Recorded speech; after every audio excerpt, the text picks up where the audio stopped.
Enjoy an elevated experience with your Flow Home Internet and mobile combined. Giving you the best rate for great savings. With 120 gigs of double data for anything. And unlimited talk. On 4 mobile lines. Simply combine your Flow Home Internet and mobile for the best rate and value. Unlock double data and unlimited talk on 4 mobile lines to go with home internet speeds up to 35 megabits per second. Visit a Flow store to sign up today. Conditions apply.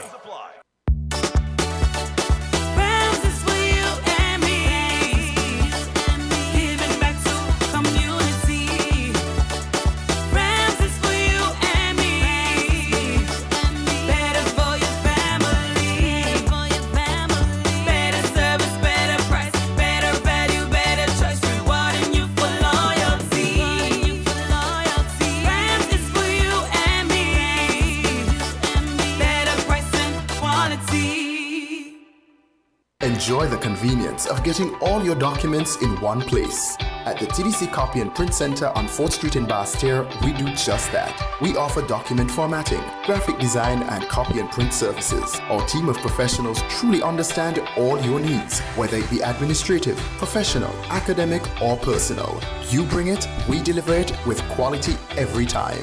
Visit the TDC Copy and Print Center today in the TDC Mall on 4th Street in Basse-Terre or call 465-2511. Your copy and print specialists are waiting to serve you.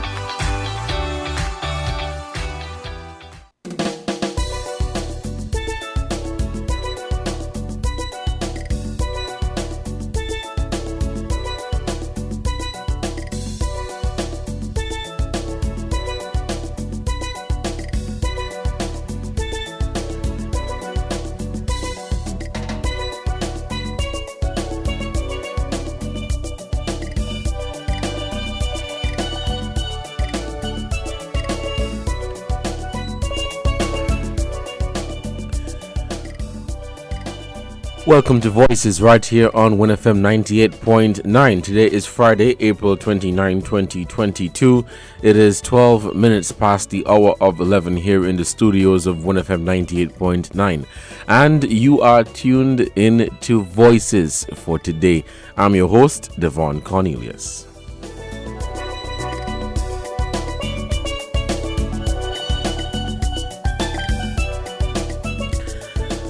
Good morning to those of you who have joined us on our social media platforms, Facebook, YouTube, Instagram, Twitter, you name it. Thank you so much for tuning into WINNFM 98.9 for another edition of Voices.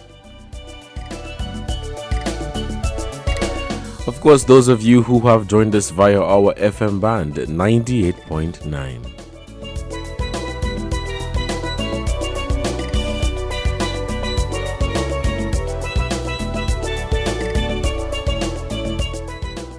All right, let me just say congratulations to the Charlestown Primary School on winning the 2022 edition of the Gulf Insurance Inter-Primary Schools Championship, which was held on Wednesday at the Nevis Athletic Stadium, of course dubbed the Mondo Track.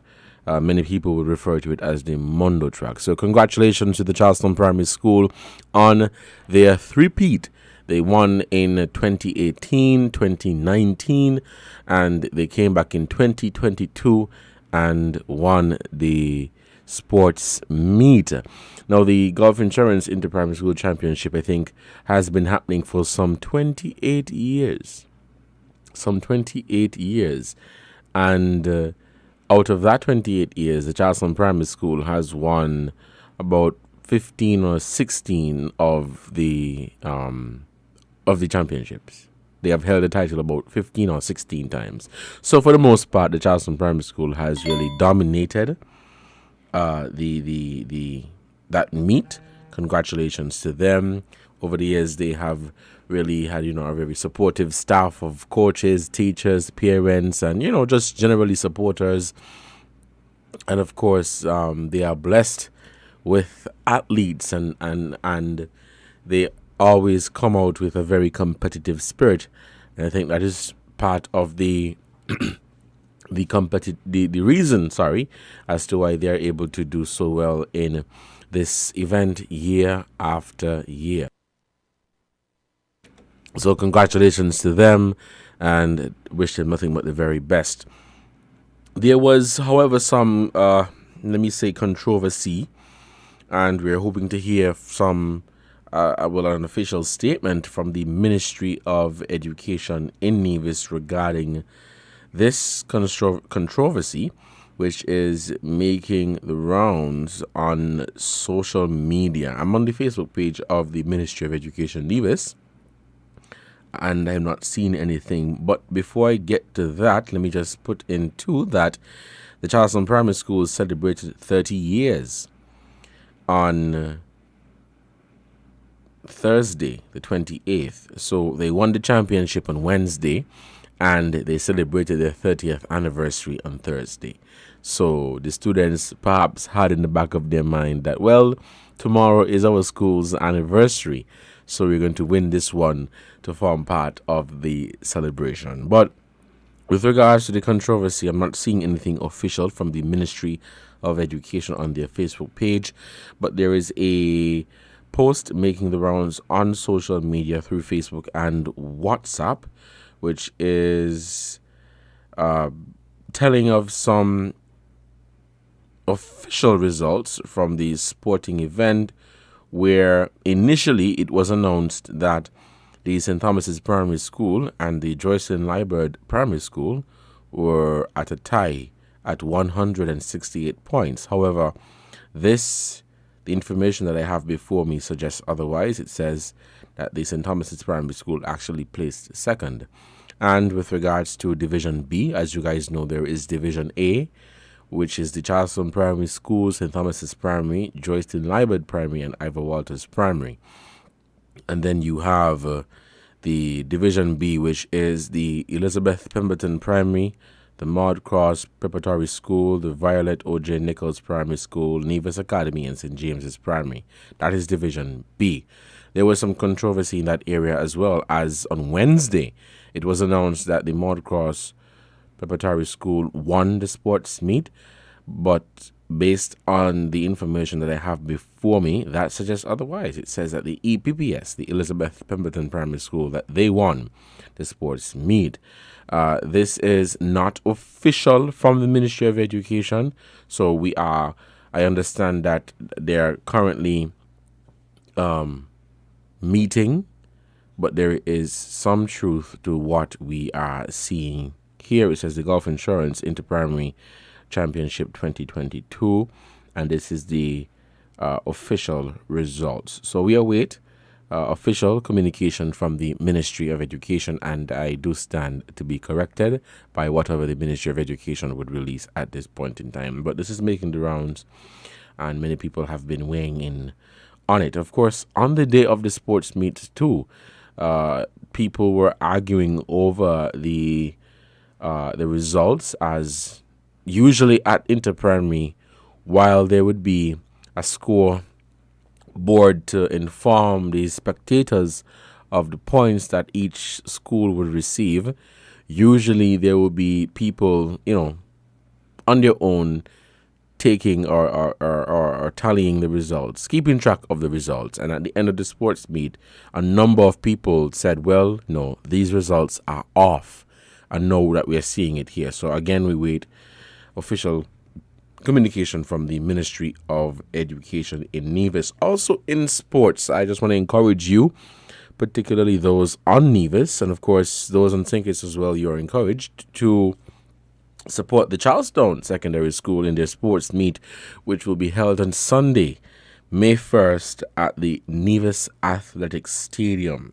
The Charlestown Secondary School, they're having the sports day on May 1st. That's Sunday, May 1st at the Nevis Athletic Stadium, and this is being held under the patronage of the late Merrill Carbon, who was a teacher at the school for many, many years, and he played a very integral role in organizing sporting events for the school. He recently passed, I think about more than a year ago. I'm not entirely sure of the exact date, but he played a very integral role in the organizing sporting events for the school and generally sports across the island of Nevis.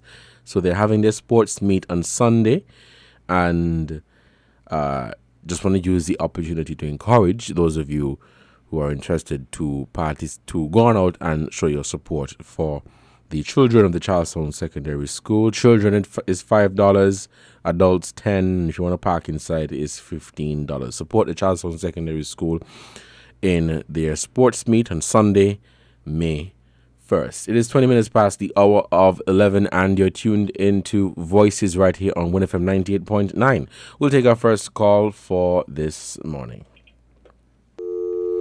Okay, we seem to have lost that caller. Please call us back at 466-0989 or 762-0989. 466-0989. Okay, the caller is back. Let's take this call.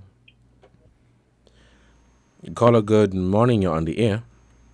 Good morning, Mr. Cornelius. Good morning. How are you doing? I'm good, man. I'm good. I'm glad to hear you talking about the victory of the schools. So I want to congratulate Charlestown School and congratulate all those who took part in the event. Because if you don't enter, you can't win nothing. Mm-hmm. Right. And I support all those little children. Now, that they lead me back to something that took place in Nevis about maybe 3 weeks and a half or 3 weeks ago. Mm-hmm. Involving some school children on the beach. Yes. Yeah. So while the children, they were practicing to compete on Wednesday on the beach, we know what took place. Mm-hmm. This individual decided, well then, she don't want them there. Mm-hmm. And she went and lay down across the beach, the sand beach. So that means you either walk up by past she head and go around, or walk in the water and go around. Don't come back here. And one night I was listening to somebody call in on a program in Nevis, the premier for that matter. And you had the Minister of Education on that same program. And they hear what the premier said. The Minister of Education is here now, so he will deal with that. That had nothing to do with the Minister of Education. That had to do with the police and the leader of the country. The leader of the country was supposed to go and let the individual know that is not allowed and we will not tolerate that around here. The beach is free for everybody and anybody to walk. Do not abuse the beach by nasty or dirtying up the beach and mashing up anything there. And it isn't to say that the children and them went by the lady place of where she reside. Right. And went in there and interfered with anything. Now, if the children had gone into that lady's property, then there is where the Minister of Education come in. But he shunned the responsibility and said, well, the Minister of Education is here, so he will deal with that. So he dropped the ball right there. You don't allow people to come in your territory, whether you're born there or you come there. You're supposed to respect the rules, regulation, and what is allowed to happen. You don't come there and intrude, and they won't permit. So I'm not satisfied with the answer what he gave the caller, that the Minister of Education will deal with that. No, man. That was his responsibility. And so, well, okay, the police will have to intervene and see what's going on here. So, back again. If she really prohibited the children them from practicing where they were, that was wrong. And if the children them now were determined to compete, to achieve something when they go compete Wednesday, what could have happened to them on Wednesday? They would have looked like they never been training or nothing. So again, congratulations to all who took part, and to Charlestown for winning so many times the championship. Kudos again to them. So thank you, Mr. Cornelius.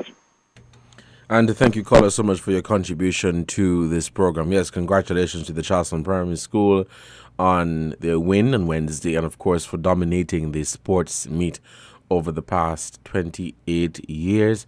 As I said earlier, we await official communication from the Ministry of Education with regards to the official results from that sports meet on Wednesday. Interesting enough is that almost every year they have this meet, there is some kind of controversy, almost every year.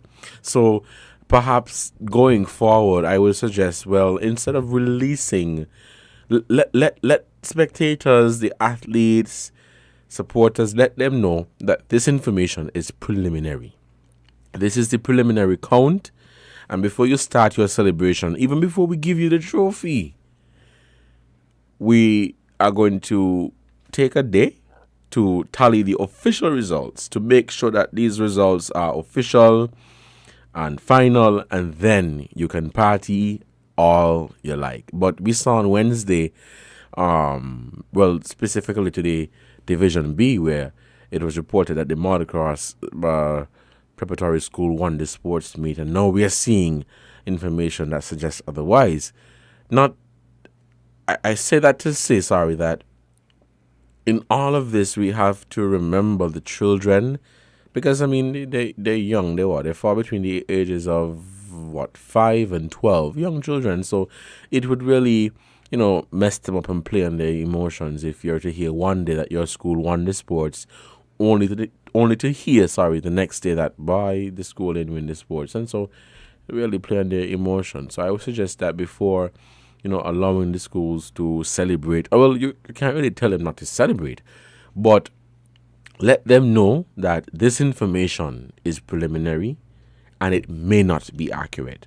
So give us a day to tally the official results, and we will communicate that to you. After which, they would give out the trophies and whatever other recognition that they should. But almost every year, there is some kind of controversy, some that is uncalled for, some that is fueled by perhaps spectators, saying, well, my school should have won, and this school should have won, or that school should have won. But every year is always some kind of very interesting development surrounding the Inter-Primary School Championship. But nevertheless, let me say that the sports meet, in my opinion, was very successful.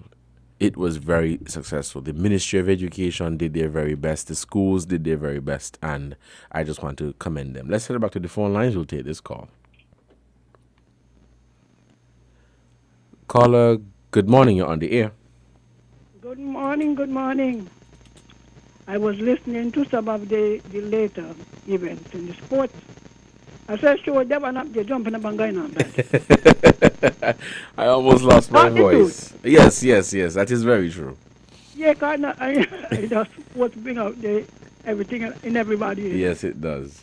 That's why I like to go to, when I don't go no more, to the inter-school championship when they have the high school day. Yeah, it's a big thing, Yeah, man, sorry, I've not been to Nevis, but I hear a lot of people came over. Yeah, the boats were... Nevis nice. Yeah. And we want our half day too. We're protesting. Y'all get in a whole half day. People down here with primary school children can't get to see the children run. I know. But it went so late. I mean, here the children out there cold and shivering. Yeah, usually it takes from around 12 o'clock right down to 9, sometimes 10. It's the same thing too. And with the fireworks. Fireworks for the school at 1? They usually got fireworks at the end of the event, at the end of the whole thing. Yeah. Tell them next time, please. Now, I heard there was the issue of a child running out of lane. Yes, I think that was from actually the Charleston Primary School. I think when they're doing the 100 meters. Mm-hmm. And then there was the issue, do we disqualify the child or do we leave them in? Because that could have been where the problem started. Mm-hmm. And so the announcer said, well, they're small children, Mm-hmm. Now, if you had rules that everybody had to stick by, it would make a difference in the total. Right. Now, do they go by the number of gold and silver like what they do in the seniors? No, they go by points. But that used to be points, Because Sandy Point used to win every year. You just couldn't beat them. Yeah, it was points.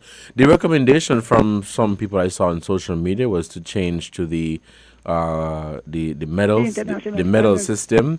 However, the pushback by some comments that I've seen is that if you're going to shift to the medal system, then perhaps you should include some other events. I don't know whether it should be long jump or something like that. But they're saying it should not just be medals for races, but they should try to include some other events. What is your take on that? They could do it still because maybe that is what some people thinking.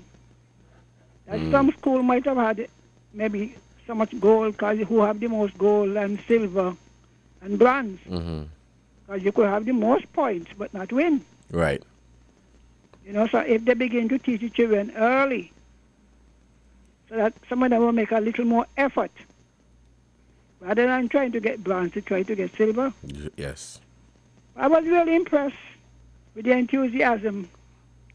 We couldn't hear the crowd so well, but they announced us and everybody was all excited. Well, I can tell you that I was right there in the mix, and it was really, really, really good. It was tense. The supporters from the different schools, I can tell you, Carla, they're very, very passionate about their school. And if you were in that environment, trust me, even if you were not even interested in sports, after that experience, you would have been because contagious. Yeah, it's very. You know what I find interesting is that you all have an A and a B. Can you say everybody running?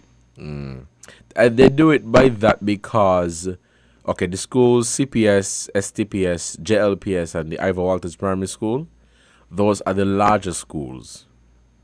Their population is about, I stand to be corrected, but I think over 200. And those that are below a certain mark, they put them in Division B. Because they've had cases, I think, where the date-based school, those schools were only a handful of children, have won. I remember it's the most schools they use it. So I must congratulate the students and the parents. All right. And it was a break. It was one way of letting off somebody's steam. Yes.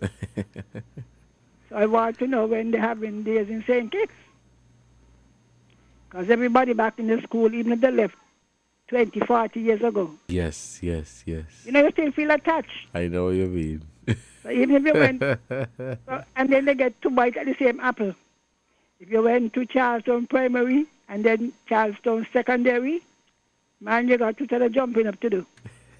and you all have some good runners coming, the Mungo track really coming in good, Yes.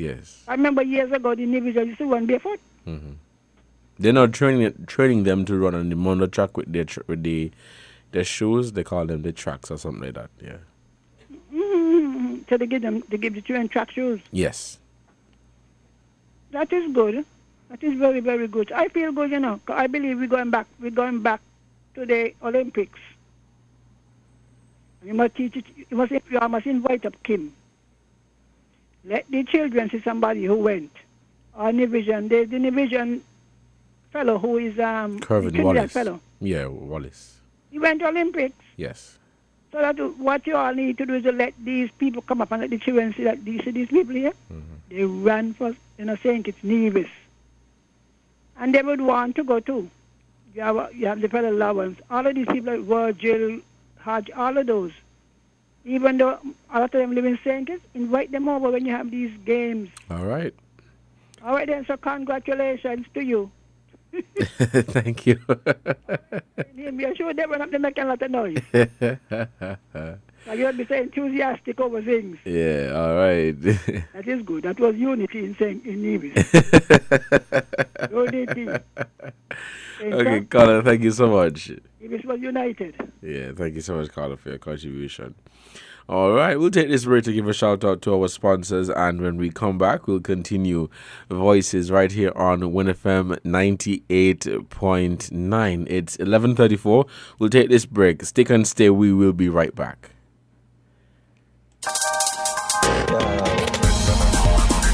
We're different. We're 98.9. 98.9. Win FM. Buying your medication is easy with City Drugstore's curbside pickup. WhatsApp our certified pharmacist at 662-8769 with your requests.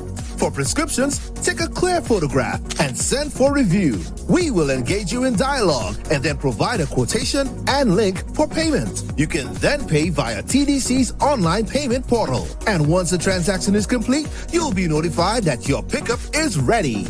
Yes, it's that easy. Send your WhatsApp message to 662-8769 to order your medications today with City Drugstore's curbside pickup service.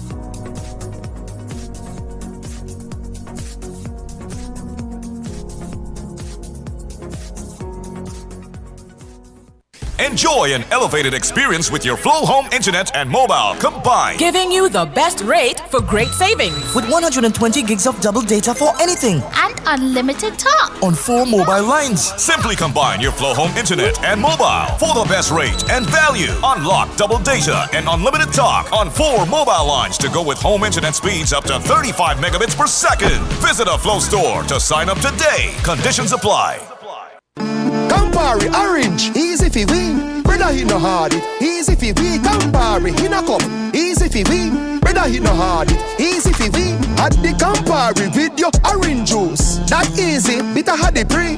Simple mixer, easy 1-3. Campari Orange, that easy for we. If you mix a Campari Orange, add 1 pot Campari with 3 parts orange juice. Drink at the bar, on the beach, or when your girl reach. Must be 18 years or older to drink. Drink responsibly.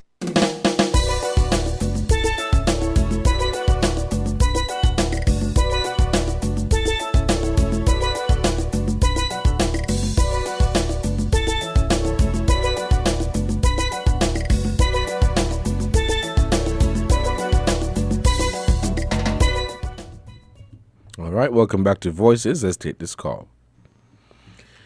Caller, good morning. You're on the air. Good morning, Devon. Good morning. How are you today? I'm good, thanks. What about you? I'm doing great. All right. I'm just here listening, Devon. I didn't really plan to call in, but I just want to say something that prompted me to call. It's something that your first caller said, that he's, and I'm paraphrasing, he's disappointed with the answer, or he referred the question to the Minister of Education in Nevis. I want to ask our people, how many times when we have press conferences with the Prime Minister, our present Prime Minister, and a question pertaining to national security is being asked by the press, and he referred the question to the Chief of Police? That's what I want our people to consider. Thank you for hearing me. All right. Thank you so much, caller, for your contribution to this program. We're still taking your calls here on Voices, WINNFM 98.9. I'm your host for today, Devon Cornelius. Of course, we break at 12 for the headline news. And when we come back, we will continue the conversation right here on WINNFM 98.9. Let's head back to the phone lines. We'll take this call. Caller, good morning. You're on the air. Hello. Mr. Cornelius? Yes. How are you? Yes. I come back to respond. Now, a police not supposed to go and see about a nurse job. A police supposed to do police work.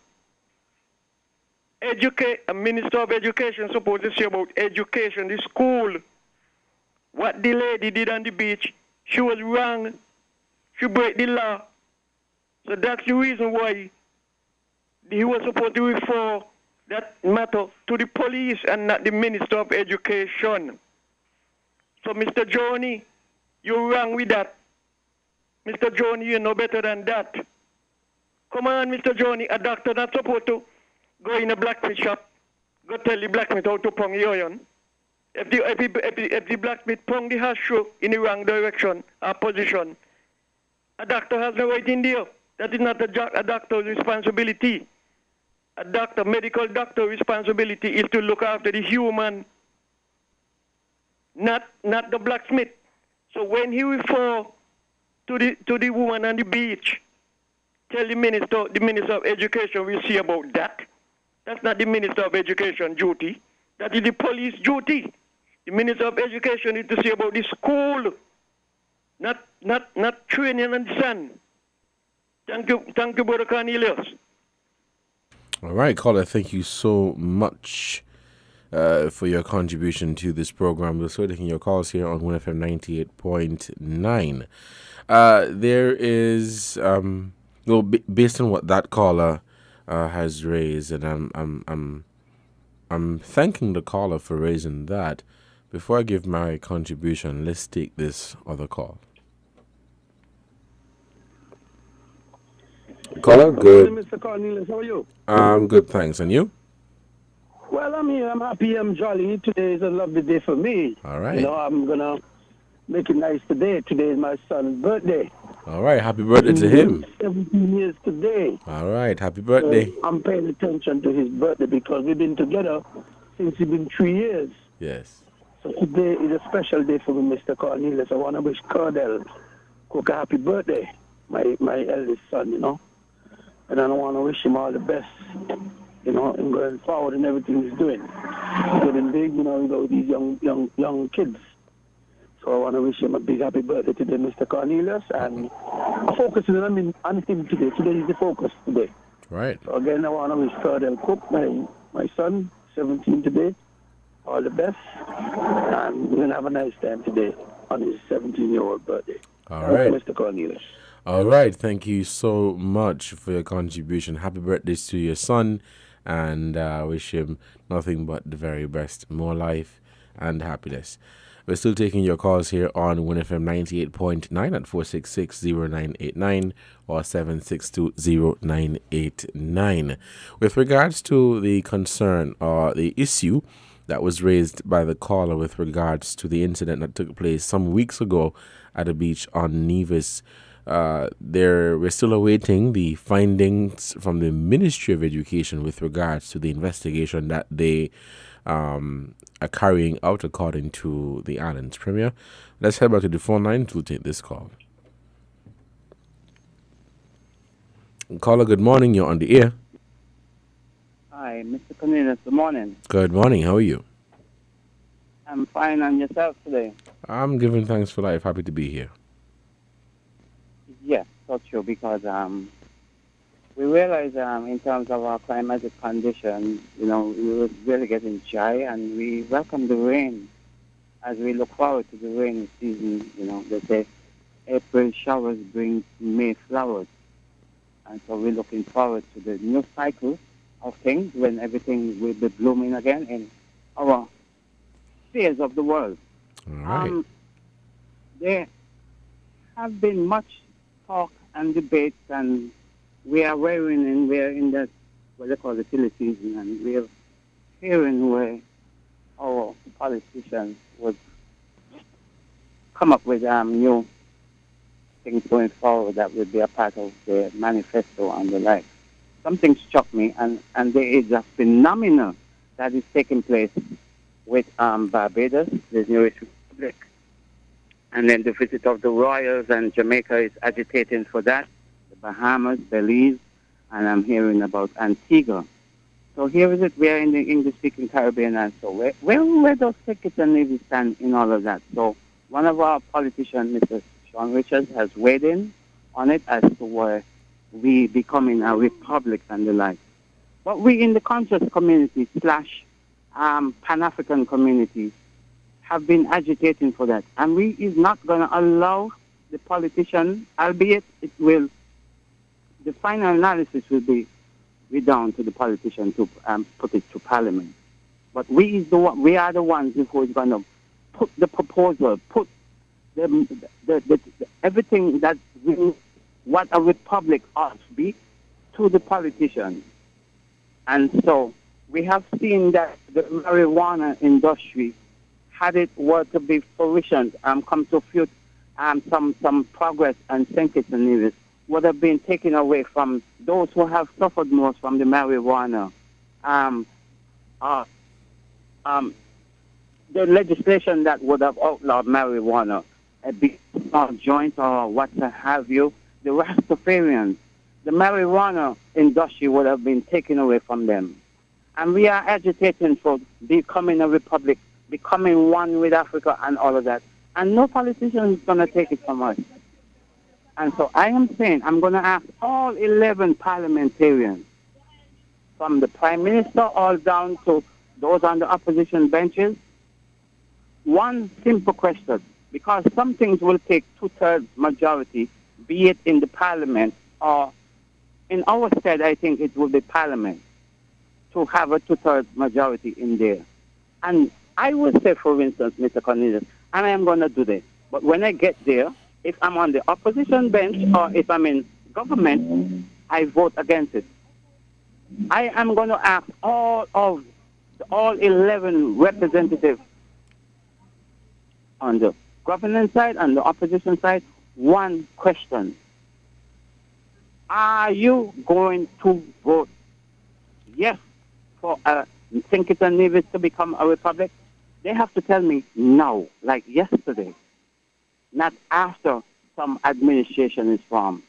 And so we're going to hold their feet to the fire once they get there and they be on the government benches or also on the opposition benches, that when this thing comes to Parliament, I want a unanimous vote, like in Barbados, for St. Kitts and Nevis, moving away from the Queen, her heirs and successor. That is a cloud over us. It's not a good cloud. It's not a rainy cloud. It's an acid cloud. So when it falls on the ground, it will burn the plants. We want, when the rain falls, it germinate the seeds in the soil, and we can eat from the greenery. All right. So this is my thing to them. All parliamentarians, let me know now where you stand in terms of voting for St. Kitts and Nevis to become a republic. Because we're not going to be left out in the cold. All other English-speaking or all other Caribbean islands and think it's one left out there. We have to assert ourselves to the scheme of things. After all, we are civilized people just like anyone else. Thanks for listening. And thank you, caller, so much for your contribution to this program. We're still taking your calls here on WINFM 98.9. Call us at 466-0989 or 762-0989. It is 11:47, and we're heading back to the phone lines. Let's take this call. Caller, good morning. You're on the air. Yes, good morning. Good morning, Africa.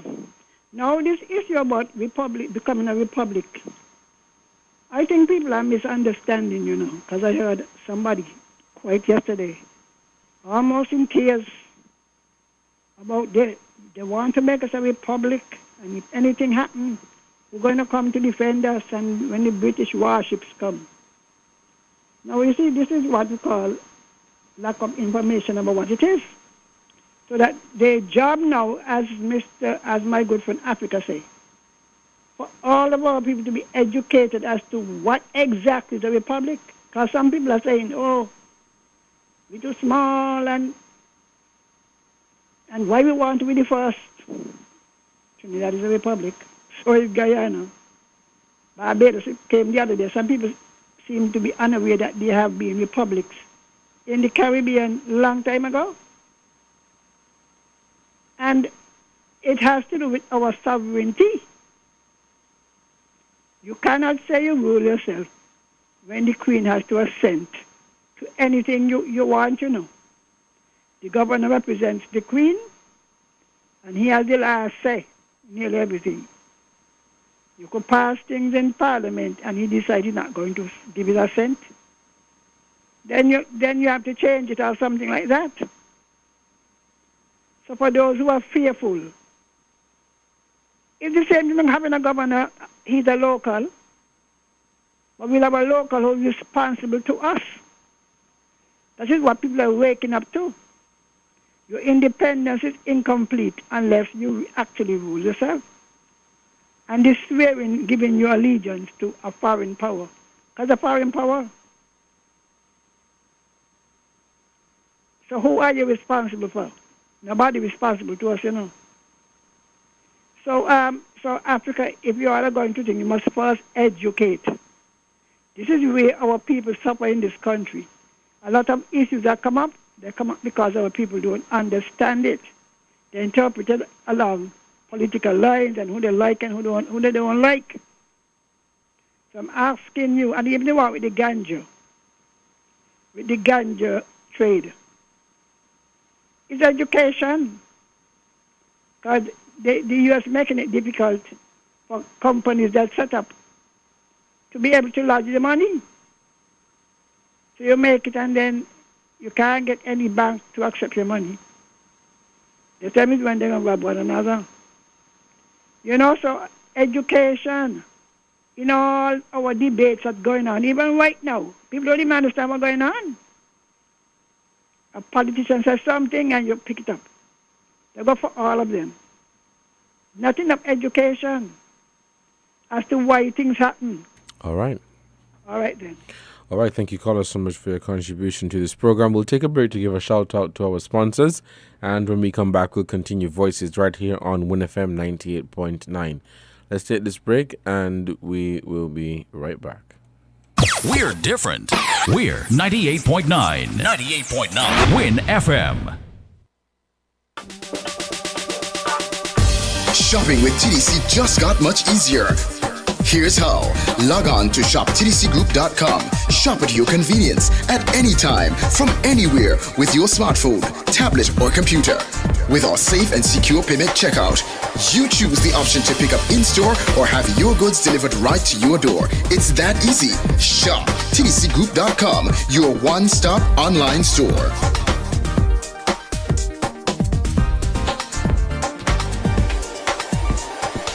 Shop anywhere, shop anytime, same quality you love.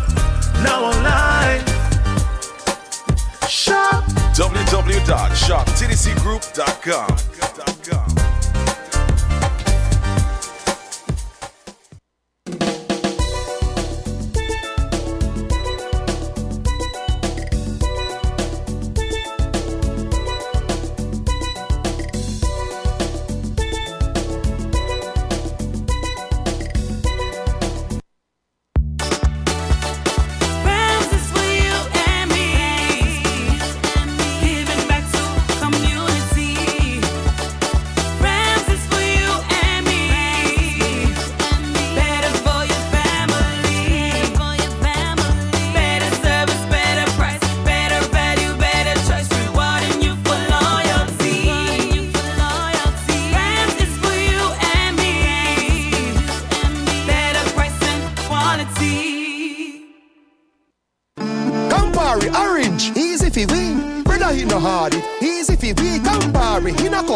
Easy 1 3 Campari orange, that easy for me.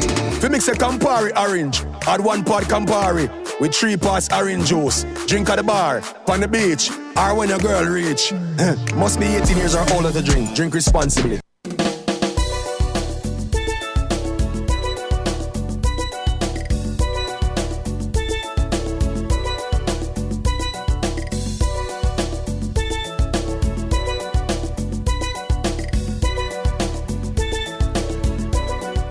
Welcome back to Voices here on WINNFM 98.9. We're heading back to the phone lines and we'll take this call. Caller, good morning. You're on the air. Devon. Yes, go ahead, caller. Devon, aren't we a body of people? Aren't we civilized people? Now, when we speak about becoming a republic, are we not a people? Are we not civilized? Devon, Europe is a body of people. They have their own agenda, their own system. Now, let me go to what Barbados did by separating from the monarch, and now all that movement that is spreading in the Caribbean. Now, let me just refresh our people's memory on what Prince William did when he was on the Caribbean vacation. Now, he visited Jamaica, Belize, and the one where Sidney Poitier is from. It's escaping me now. Bahamas, I think. And they all protested against the atrocity that was done to us as a people. Now look at what the Prince William said. As much as the Caribbean want to separate from the monarch would support this move with pride. And he went further to say, the bond between the realm of the Caribbean is unbreakable.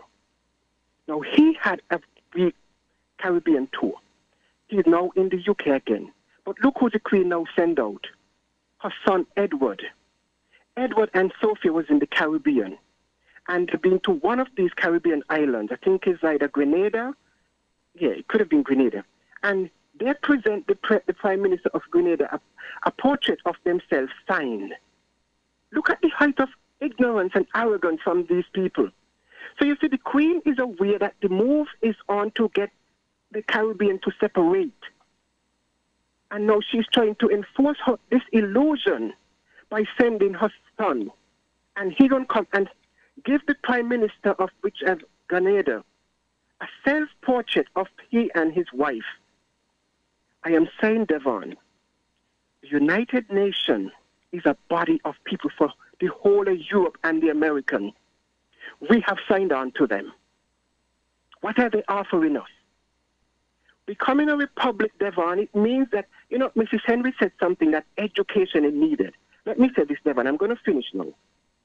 The education that we need is to know what they did to us. Our story is there for us to embrace because, Devon, if we know what they hid from us, and it's available now, all one have to do is to apply. Do your research because, Devon, as much as you come to recognize what they did to our people, it would show you who they are and who we are. That way we would not be glorifying them because, Devon, we are living in their misery. Their misery is what they impose upon us. Even in this thing we call Christianity, because they came with colonization. Do your research on colonialism, Devon. Colonialism itself is a god created by them, and they have us in their narrative. Once you know who our ancestors were, Devon, before 1418, when the first Europeans made contact on our continent, Devon, get to know your story. It will erase the misery. So becoming a republic means we have to go back to our roots because we had everything before they came into our space. Our roots is on the continent of Africa. So we becoming a republic does not mean that we are here on the islands. Miamatli have made that gateway open for us. The President Paul Kagame of Rwanda was in the Caribbean. 2 decades ago, these things couldn't happen, Devon. Doesn't that speak volume for us? Thank you for hearing me. All right. Thank you, caller, so much for your contribution to this program. Guys, we are out of time. It is just a minute or so before we break at 12 for the headline news. Thank you so much for your contribution and your participation in today's edition of Voices. This has been the first hour, and I've been your host for today, Devon Cornelius. We'll take this break for the headline news, and when we come back, we're going to continue the conversation. I wanted to put in earlier that based on what a caller raised earlier with regards to an incident that took place at the beach on Nevis some weeks ago prior to the staging of the Gulf Insurance Inter-Primary Championship, it was reported by the Premier that the Ministry of Education would be carrying out an investigation. So we also await from the Ministry of Education the status or the findings of that investigation. Not much really has been said on that incident since it occurred. Well, it occurred, let's say it happened on Monday, then it was talked about for about a week, and then that was it. But we are hoping to hear from the Ministry of Education on Nevis, the findings of their investigation or where they are with the investigation. As I don't believe this is something that should just be, brushed. Not implying that it is, but let me just say it. I don't think this is something that should be brushed under the rug and put aside and just for people to forget. But we're hoping to hear from the ministry what they found after conducting their investigation. There was some pushback on social media from people questioning, on what basis is the Ministry of Education carrying out this investigation, as some were of the view that perhaps it should have been the police to do this investigation, but nevertheless, the Ministry of Education is doing this, and we await the findings from them as to, what really transpired. Guys, it is the top of the hour, so we'll take this break for the headline news, and when we come back, we will continue Voices right here on WINNFM 98.9. I've been your host, Devon Cornelius, but we'll continue when we come back after the news. You found the sound. 98.9. Win FM.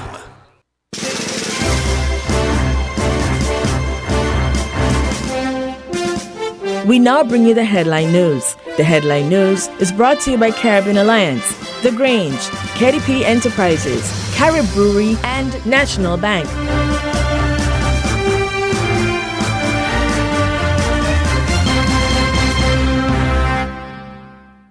Did you know that National Bank offers very favorable terms and low interest rate to switch your home mortgage?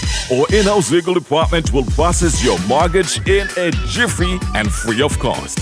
Switch your home mortgage now and get a peace of mind knowing that we are here for you. National Bank, always here. Shipping your cargo shouldn't be a hassle. It can be as easy as a single call to Amerijet International, your worldwide cargo transportation solution. We provide all the services you need to ship your goods anywhere in the world, whether your shipment is fresh, frozen, large or small, alive or hazardous. You can count on Amerijet to deliver it safe and sound. Amerijet International, by land, sea or air, we get it there. For more information, visit us online at www.amerijet.com or call us at KDP Enterprises at 466-9595. Protect your lifestyle with Caribbean Alliance Insurance. Dealing well with a local reputation and service for second to none. Securing you is our mission. People that you can trust, your business, property, we got you covered. Motor or personal, whatever it is, we got you covered. 130 years in this business, we got you covered. For all your insurance needs, visit or call us at 465-2631 or 469-5303. Dealey Walwyn, people you can trust. Did you know that the Grange Healthcare Facility is the first purpose-built, non-governmental healthcare organization on St. Kitts? It's situated at Otley's, 7 miles east of Basseterre in beautifully landscaped surroundings. The Grange has a team of highly trained professionals and provides care that's rated as being comparable with UK and North American standards. The Grange offers varied accommodations to suit your individual needs, and our all-inclusive packages make the cost of care per hour the most competitive on the island. Services include convalescent care for all ages, daycare facilities for older adults, rehabilitation services, and training and continuing education for healthcare providers. For more information, call 466-5525 or 465-8020. Fax 466-8221 or email thegrangehealth@gmail.com or visit our website at www.grangehealthcarefacility.com. Maybe it's the way the brilliant gold liquid reflects our sunshine, or how the bright blue of its label mirrors the clear Caribbean skies overhead. Maybe it's the fresh, crisp taste of this beastly cold beer on a scorching hot day. Maybe it's even the way it brings us all together. But one thing is for sure, Carib is very much a part of who we are wherever we're from in the Caribbean. Carib, it's the way we play. Drink responsibly.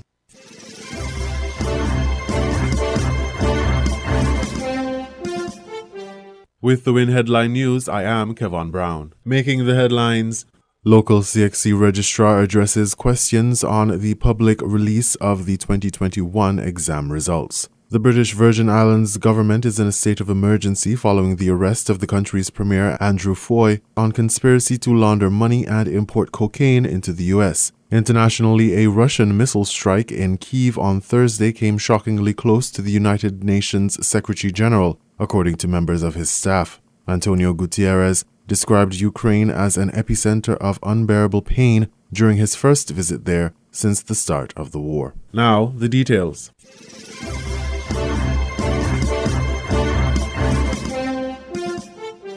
The students of St. Kitts and Nevis are gearing up for another exam season starting on Monday, May 23, 2022, after the Caribbean Examination Council announced a 3-week postponement of the administration of the regional exams. The official timetable will be published on CXC's website on May 4th and will be available to students in the online students portal. The results are expected to be released to the local registrar in late August or early September 2022. However, the results from the 2021 sitting of the exams have yet to be shared with the public. A question was asked during the media briefing hosted by CXC on April 27th on whether there were any outstanding results for St. Kitts and Nevis, which could have been why the results were not publicly announced. A CXC official stated, "There are no outstanding results that I am aware of for St. Kitts and Nevis. Remember, we work with our local registrar, and if needs be, I would encourage that you make contact with your local registrar, and we will work with them to ensure that we do not have any issues, or we can resolve as quickly as possible." However, the local registrar shared that context had to be added as to why the results were not shared as yet. Those things came in March. We are now moving into exam administration preparation and the like, so the focus shifts, right? It's the timing. The focus shifts from what you're dealing with at the time. It's a matter for us to decide when would be the appropriate time for us to make that announcement. Right now, we are dealing with everything as relates to exam administration, SBAs, and the like. So that would be the focus. So I don't know when we're going to determine when we're going to do that. If we're going to wait until the end of the exam period this year, if we're going to make it a part of it, are we going to do 2 releases, a finalized release for 2021, or just do the comparison between 2021 and 2022? I don't know. That discussion has not been had, so I would be speaking prematurely, said Solomon Claxton, CXC Registrar in St. Kitts and Nevis. The registrar explained that they did not go with a briefing on the preliminary results this year because of the timing in which they received the results, and the results were subject to change. So declaring top students at that time would be ill-advised. The results for the past 2 years have been occurring when the term begins. Realize we normally get them in August. You're not getting the results when they would have occurred. And I don't know if you're aware that when the results were released last year in particular, a number of subjects did not have their results at that time. It would have been premature to have a briefing with so many grades out. I think for us, we would still want to maintain having the briefing of the results at the preliminary level. We may still want to maintain that is subject to correction, or we may decide to move towards not having that until the results are finalized. And so when you come to the public, you can say categorically, this is the top student. Claxton explained that the ministry is deciding on whether to continue with the preliminary release of results in the future, or to wait until the final results and criteria from CXC are released. He cited that the delay in some subject areas, criteria for outstanding students, and grade review requests are determining factors in the way forward for disseminating CXC results. And that, for me, is the problem that we incur each time when we use the preliminary results, because CXC is not going to provide to us finalized listings of rankings, rank order you would appreciate, until and the results are finalized.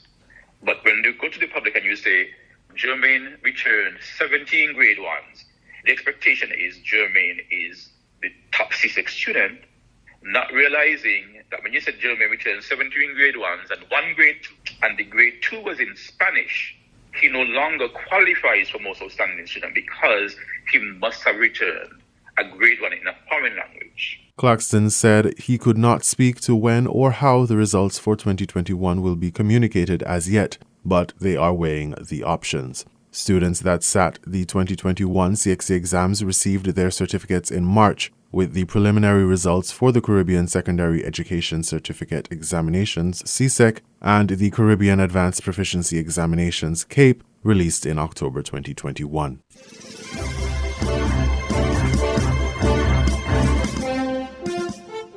In regional news, the British Virgin Islands government is in a state of emergency following the arrest of the country's premier Andrew Foy on conspiracy to launder money and import cocaine into the U.S. Carib Update has that report.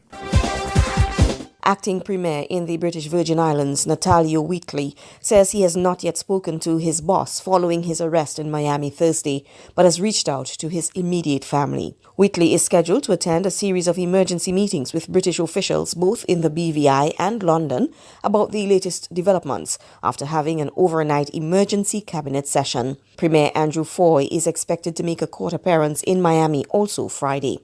Foy and the director of the island's ports were arrested at a Miami area airport by federal agents on charges of conspiring to import cocaine into the United States and money laundering. Foy and Olin Voyn Maynard, manager, director of the Port Authority, were taken into custody by Drug Enforcement Administration agents at Miami Opa-locka Executive Airport. They were arrested after they met with undercover DEA agents posing as cocaine traffickers to check out an alleged shipment of $700,000 in cash on an airplane that they believe was destined for the British Virgin Islands. The DEA agents were posing as members of the Mexican Sinaloa cartel. Both government officials who were in Miami for a cruise convention went to the airport Thursday morning to see the alleged load of cash after DEA agents told them that the money was a payoff for allowing the cartel's future cocaine loads to be transported through the British territory to the United States, authorities said. A third person, K.D. Maynard, the son of BVI's port director, was also arrested Thursday in connection with the undercover DEA case, but not in Miami, authorities said. Wheatley addressed the issue in a brief statement late Thursday. I nor the other ministers of government have spoken with Premier Foy or Mrs. Maynard. However, we call for them to be afforded due process in the U.S. courts of law. I have spoken with First Lady Mrs. Sheila Forbes Foy. Let us all keep her and the family in our prayers at this difficult time. As acting Premier, I have met with His Excellency the Governor, Mr. John Ranking, CMG, who alerted me of today's developments. Cabinet as a body met earlier this evening where we discussed the situation. I will also discuss the current circumstances with UK Minister for the Overseas Territories, the Right Honourable Amanda Milling MP, tomorrow morning, along with the Governor and the Attorney General.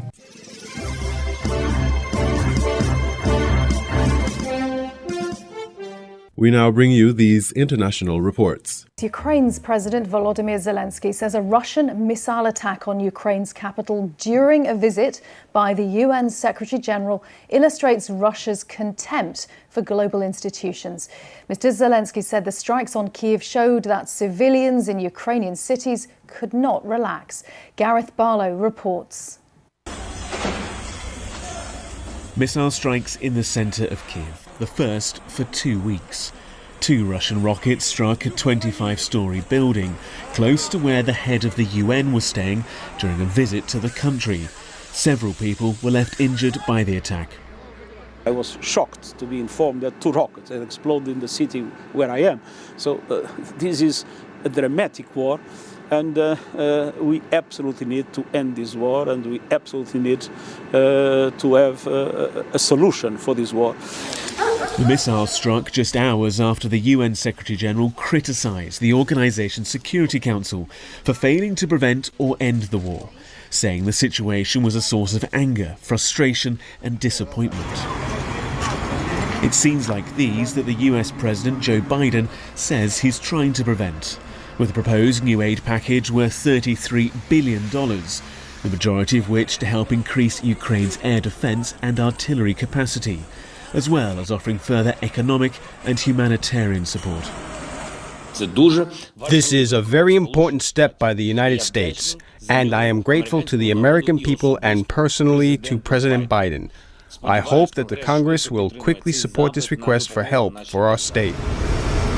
NATO says it's ready to support Ukraine for years to come, as it warns the war could drag on. And as Russia shows it's fully prepared to strike at the heart of the country during an official visit by the UN, and as President Putin increasingly warns the West to back off, it seems NATO's warning could easily prove to be true. Gareth Barlow, BBC News.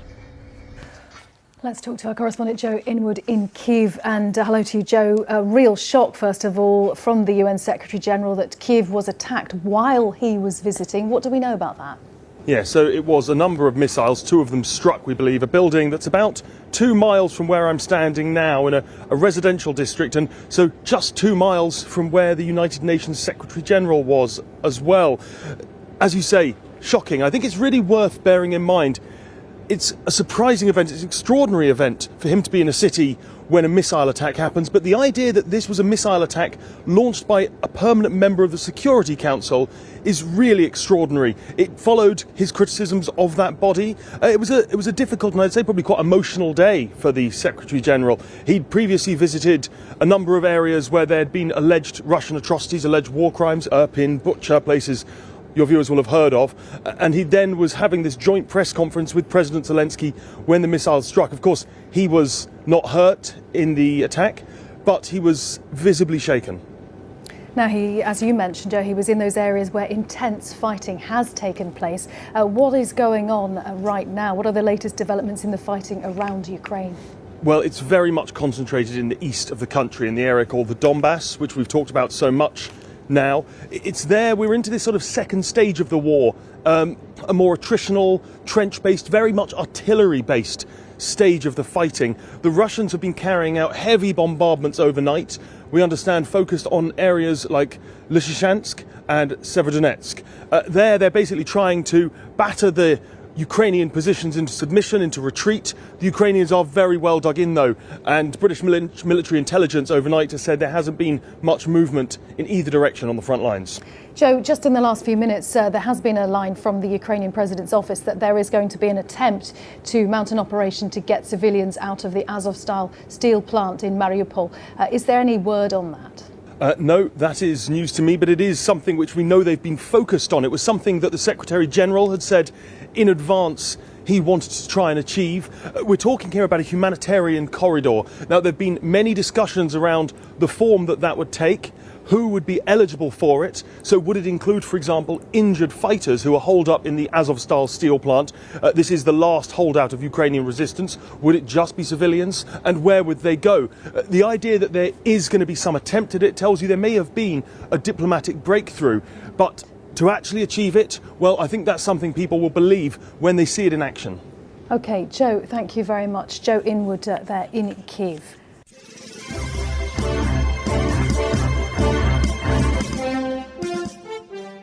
South Africa may be entering a fifth wave of COVID-19 earlier than expected, health officials and scientists said on Friday. The country, which has recorded the most coronavirus cases and deaths on the African continent, only exited a fourth wave around January.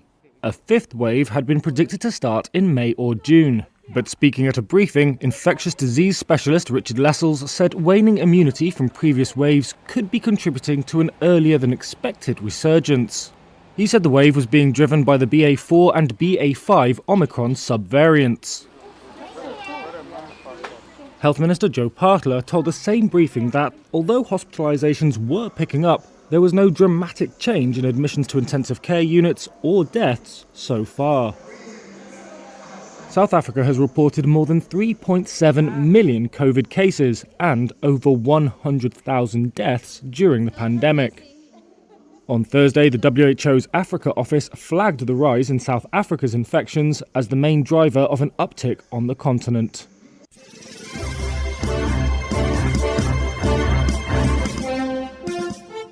You were listening to the WINNFM Headline News on 98.9. Our top stories were: local CXC registrar addresses questions on the public release of the 2021 exam results. The British Virgin Islands government is in a state of emergency following the arrest of the country's premier Andrew Foy on conspiracy to launder money and import cocaine into the US. Internationally, a Russian missile strike in Kyiv on Thursday came shockingly close to the United Nations Secretary General, according to members of his staff. Antonio Guterres, described Ukraine as an epicenter of unbearable pain during his first visit there since the start of the war. Thank you for listening.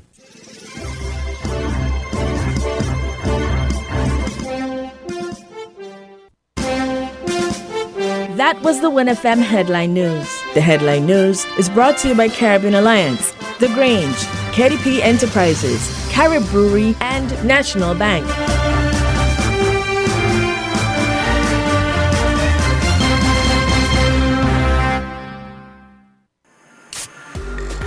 With over a century of perfection behind the Mackeson name, a smooth blend with perfect balance and richness. It's no wonder Mackeson Triple Stout has a legacy of perfection. Enjoyed the world over. Introducing our new look with the same great taste. Mackeson. All hail the king. Please drink responsibly. Did you know that the Grange Healthcare Facility is the first purpose-built, non-governmental healthcare organization on St. Kitts? It's situated at Otley's, 7 miles east of Basseterre in beautifully landscaped surroundings. The Grange has a team of highly trained professionals and provides care that's rated as being comparable with UK and North American standards.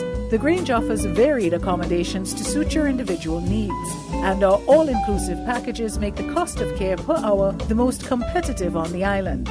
Services include convalescent care for all ages, daycare facilities for older adults, rehabilitation services, and training and continuing education for healthcare providers. For more information, call 466-5525 or 465-8020. Fax 466-8221 or email thegrangehealth@gmail.com or visit our website at www.grangehealthcarefacility.com. Protect your lifestyle with Caribbean Alliance Insurance.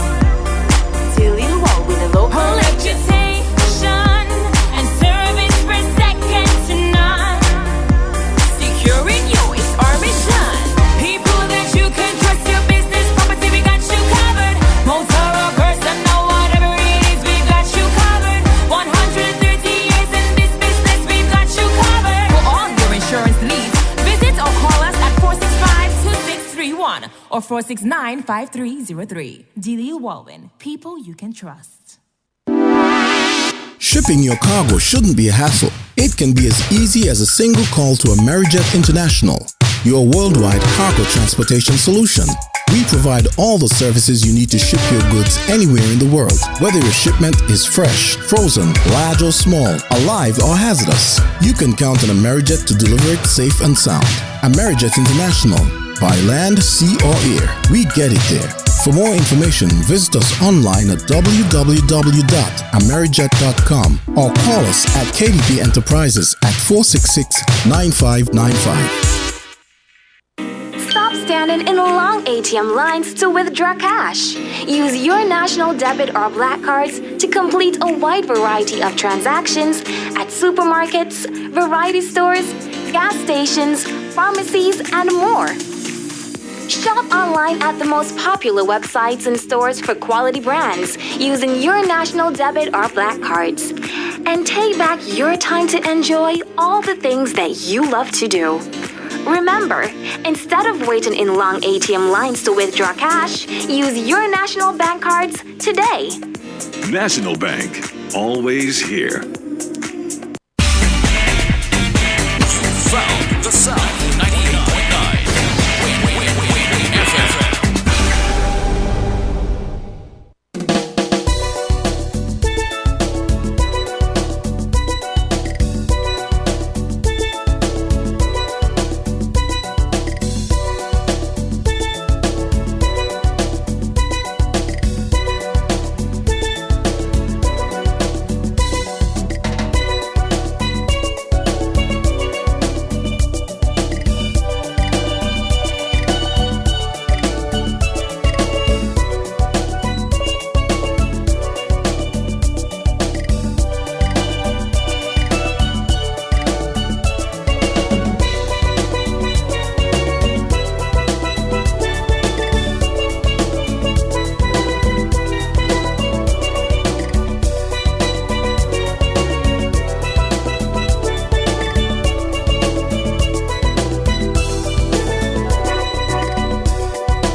It's tool season at Horsewood's Building and Nevis Centers, and we're making it easy to get the right tools for your home improvement. For this April Tools Month, hundreds of tools store-wide have been slashed by 25% off. That's 25% off tools store-wide, from drills to cutters, wrenches to hammers, and much more. It's tool season at Horsewood's this April with 25% off store-wide on tools. Horsewood's Building and Nevis Centers, St. Kitts and Nevis' favorite home improvement stores, making home improvement easy. Terms and conditions apply. See store for details.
Welcome back to Voices here on WINNFM 98.9. It is 12:27 and you're tuned in to WINNFM 98.9. I'm your host for today, Devon Cornelius. Thank you so much for joining us on today's edition of Voices. For those of you who joined in the first hour, whether you joined via radio or you were with us via our social media platforms, thank you so much for your contribution and participation in this program.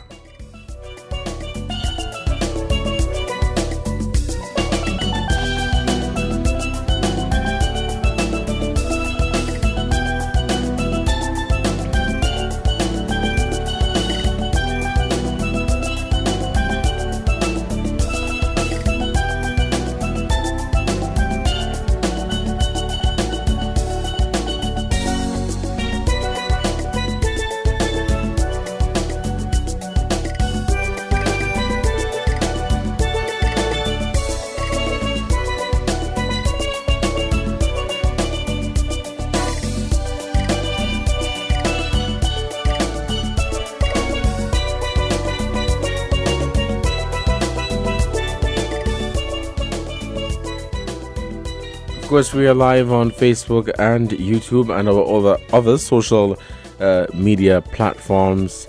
This is Voices for Friday, April 29, 2022. Imagine, just like that, another month has come to an end. We're now heading into May, and by the time you look around, boy, we're already celebrating 2023. Happy New Year.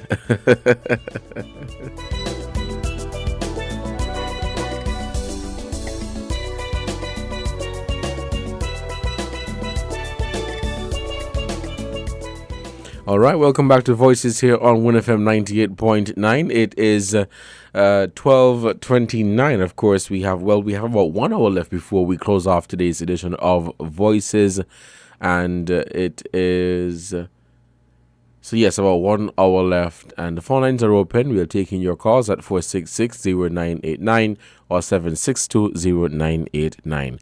Remember, we have our WhatsApp number where you can send a message, at 662-2204. Yeah, 662-2204.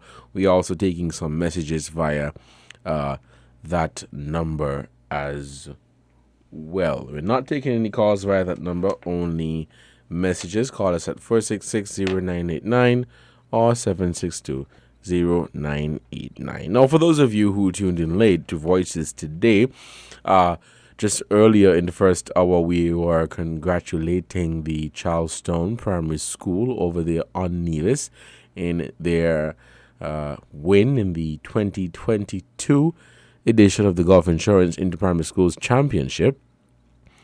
And, of course, some people weighed in on that. And, of course, waiting from the Ministry of Education to address some discrepancy or some controversy that is on social media with regards to the official results of that sports meet on Wednesday. So we hope to hear from the Ministry of Education on Nevis with regards to that matter.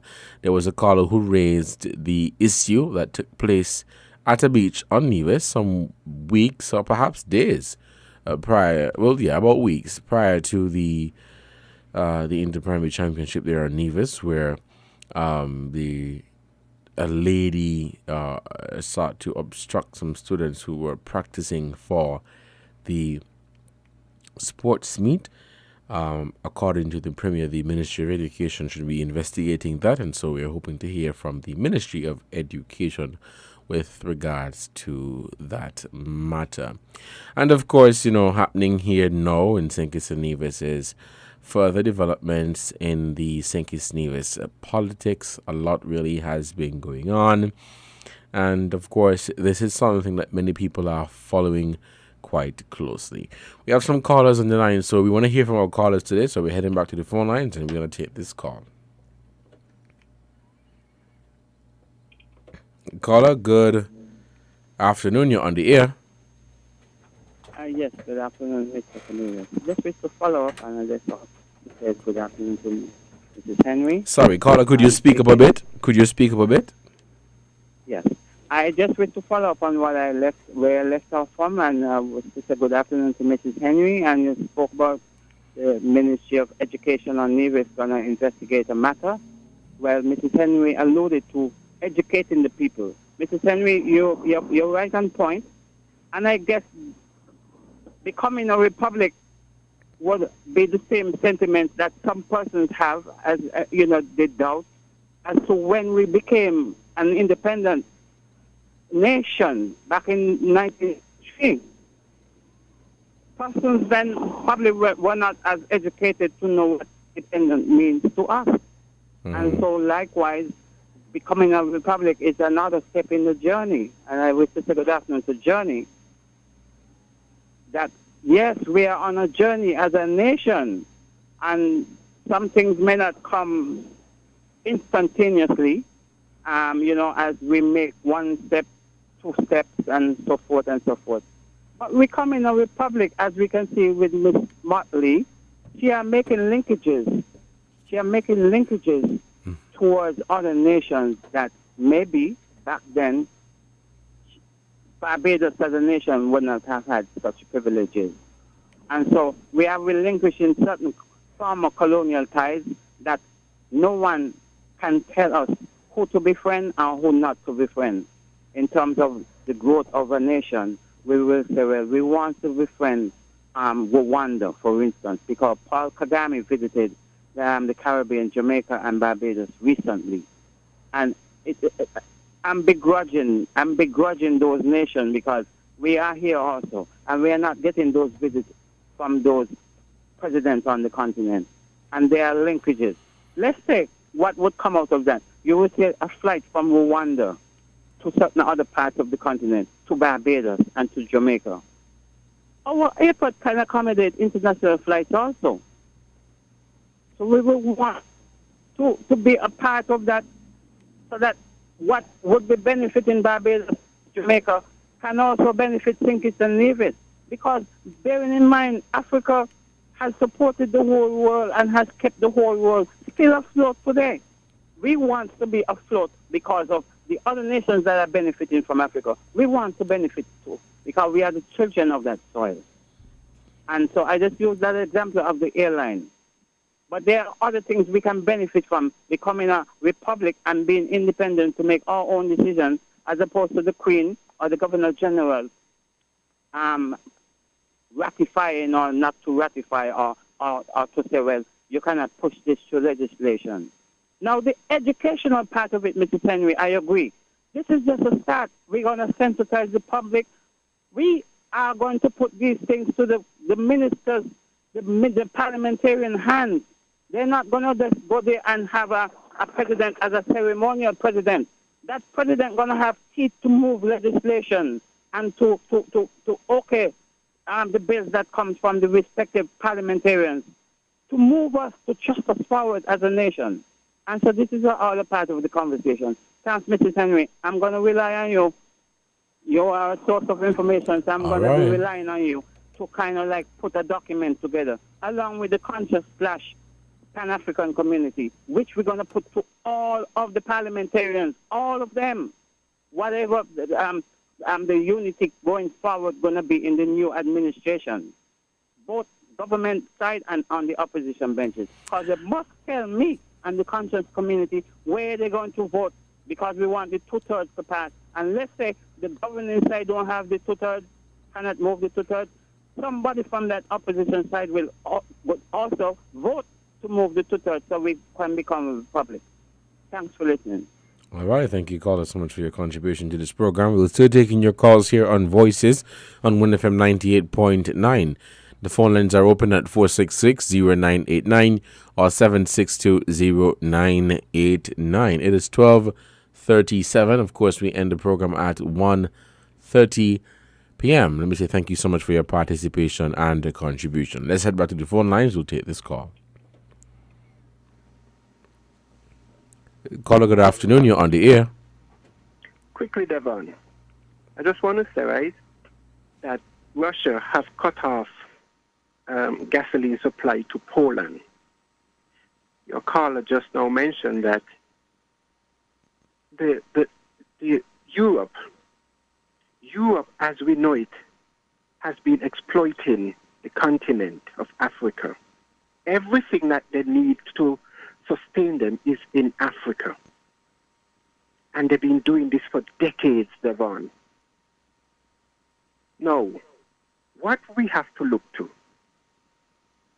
since Russia has cut off gasoline supply to Poland, and I think there are 2 other European countries, they now are turning to Nigeria for oil. Because, Devon, when you see winter kicks in, they're going to need the oil. Now, here is it that they've been exploiting the continent for decades, for centuries, for their sustenance. Why not we become a republic and go to them, cut off tie with them? They are reaping our I'm trying to find the word that they use in the Bible, our inheritance. Because you see, Devon, what they told us, that Esau sold his birthright. The firstborn sold his birthright. You see, we need to look beyond the scripture and see what they have fabricated and twisted and whitewashed and give us by telling us Esau sold his birthright. The land of milk and honey is not milk from the cow and honey from the bee. It is the mineral that they've been exploiting for decades and centuries. And they told us in the book that we read, that we gravitate to, that Esau sold his birthright so that they can exploit what they have created generational wealth from, and now we don't have the right to what is ours. Devon, we are in their misery. And I'm going to finish now by saying this. I want Mrs. Henry to comment. When they tell us that we are the tail and they are the head, it is the other way around.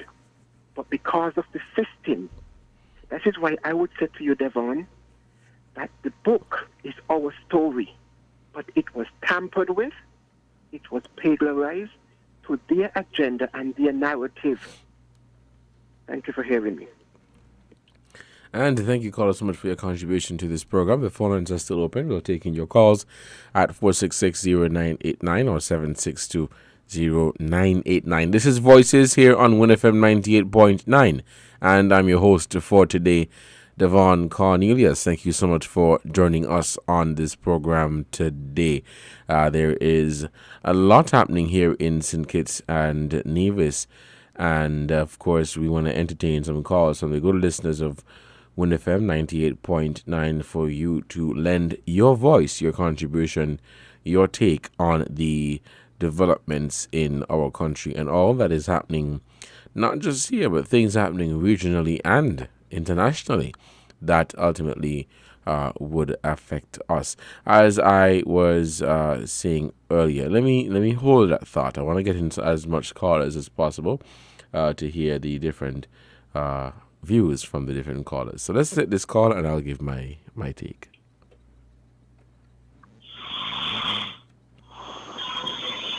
Caller, good afternoon. You're on the air. Yes, good afternoon. I got a question to ask. Is Dominica, Guyana, Barbados, no, are they members of the British Commonwealth? I don't know. If so, I'm not entirely sure. If so, then I really do not understand the thing. I kind of think what we are doing, you see all these Republican independents and all them things, we're relieving these people of their responsibilities. The responsibilities to the displaced Africans. We can't think, we're not a part of the system. We can't compete with them. They give us names. And so we become independent, but we think it's, for example, will never be a sovereign country in the near future. You know why? A sovereign nation is a nation that can feed itself. We cannot feed ourselves. Agriculture is nowhere. Maybe if you can eat tourists, we're good. Now I'm going to tell you something. You see all the politics and stuff? Mm-hmm. I got the version. And this is it. See Sean Richards and Mark Burnley should be put on the opposition benches. And it can easily be done. This is how. I then say, you see Dr. Joe? Dr. Joe is caught up in a fight that is not his. He does not know what is Bugby and Timothy issue. He needs to relax a little bit on that and face the future of being a part of the next administration rather than getting into an argument he wasn't even around to know about. If Mark Burnley becomes the prime minister and we listen to his money argument, then he positioned the people mind, as to his exact intentions. If Sean Richards becomes the prime minister, he who has declared that he got a problem with the police, so he ain't going in the parliament. It means if his friend or anybody close to him commit a crime or in such a situation, because he was on the scene when the police arrived, they have to recognize him. Actually, even for only his position as the deputy prime minister, they must recognize him and his presence there. He was there. No, so what he going to do when someone he shot a friend them and one of them big people getting something? What's Sean going to do? Just take off the name, off report, sir? I think that is criminal. Mark Brown is saying that we must forget the 1110 of the Constitution, the revenue sharing, and deal with a document that they cannot take to court. The Charleston Accord cannot be a legal document. Nobody could decide and sit down how they're going to share up the country and the revenue. That too is criminal. Labour breakup. Denzel Douglas, Timothy Harris, Dwyer Estefan, Sam Kondo, and the others need to repair the damage that they have caused and put the most powerful party back in order and run the country again. St. Kitts Nevis Labour Party is the strongest party. It's action. And so we end up with the People's Labour Party, and the SKNLP is one. Is our Labour. Forget bad mind, grudge, and egos. And the youngsters who call peace. One of them said to me, he said, yeah man, fresh blood in the grave. No blood was shed. Let the Labour Party come back and link up, win the election, and run the country. Have a good day, my brother. All right, caller, thank you so much for your contribution to this program. We're still taking your calls here on WinFM 98.9 at 466-0989 or 762-0989. It is 15 minutes to the 1 o'clock hour, so we'll take this break to give a shout out to our sponsors, and when we come back, we will definitely continue the conversation here this afternoon. Let's take this break, and we will be right back. WINN is 98.9. 98.9 is Win FM. Here are your Horsford's Value Mart IGA Value Club Blue Tax Special. Running April 21st to May 4th. Pearl pancake mixes, $10.99. Langer's cranberry juices, $9.99. Nabisco Oreo cookies are just $19.99. Tropicana punches, $7.99. Lactate milk, $17.99. And Tony's pizzas are $15.49. And now your very low weekly value deals. Multi-meal cereals, $12.99. Pillsbury cake mixes, $5.99. Suave Essential shampoo and conditioner, $7.99. Pepperidge Farm cakes, $14.99. Dial soap, $9.99. Extra liquid detergent, $12.99. Shop smart, shop value mart. Joan in español. Sea listo y haga sus compras aquí a Value Mart.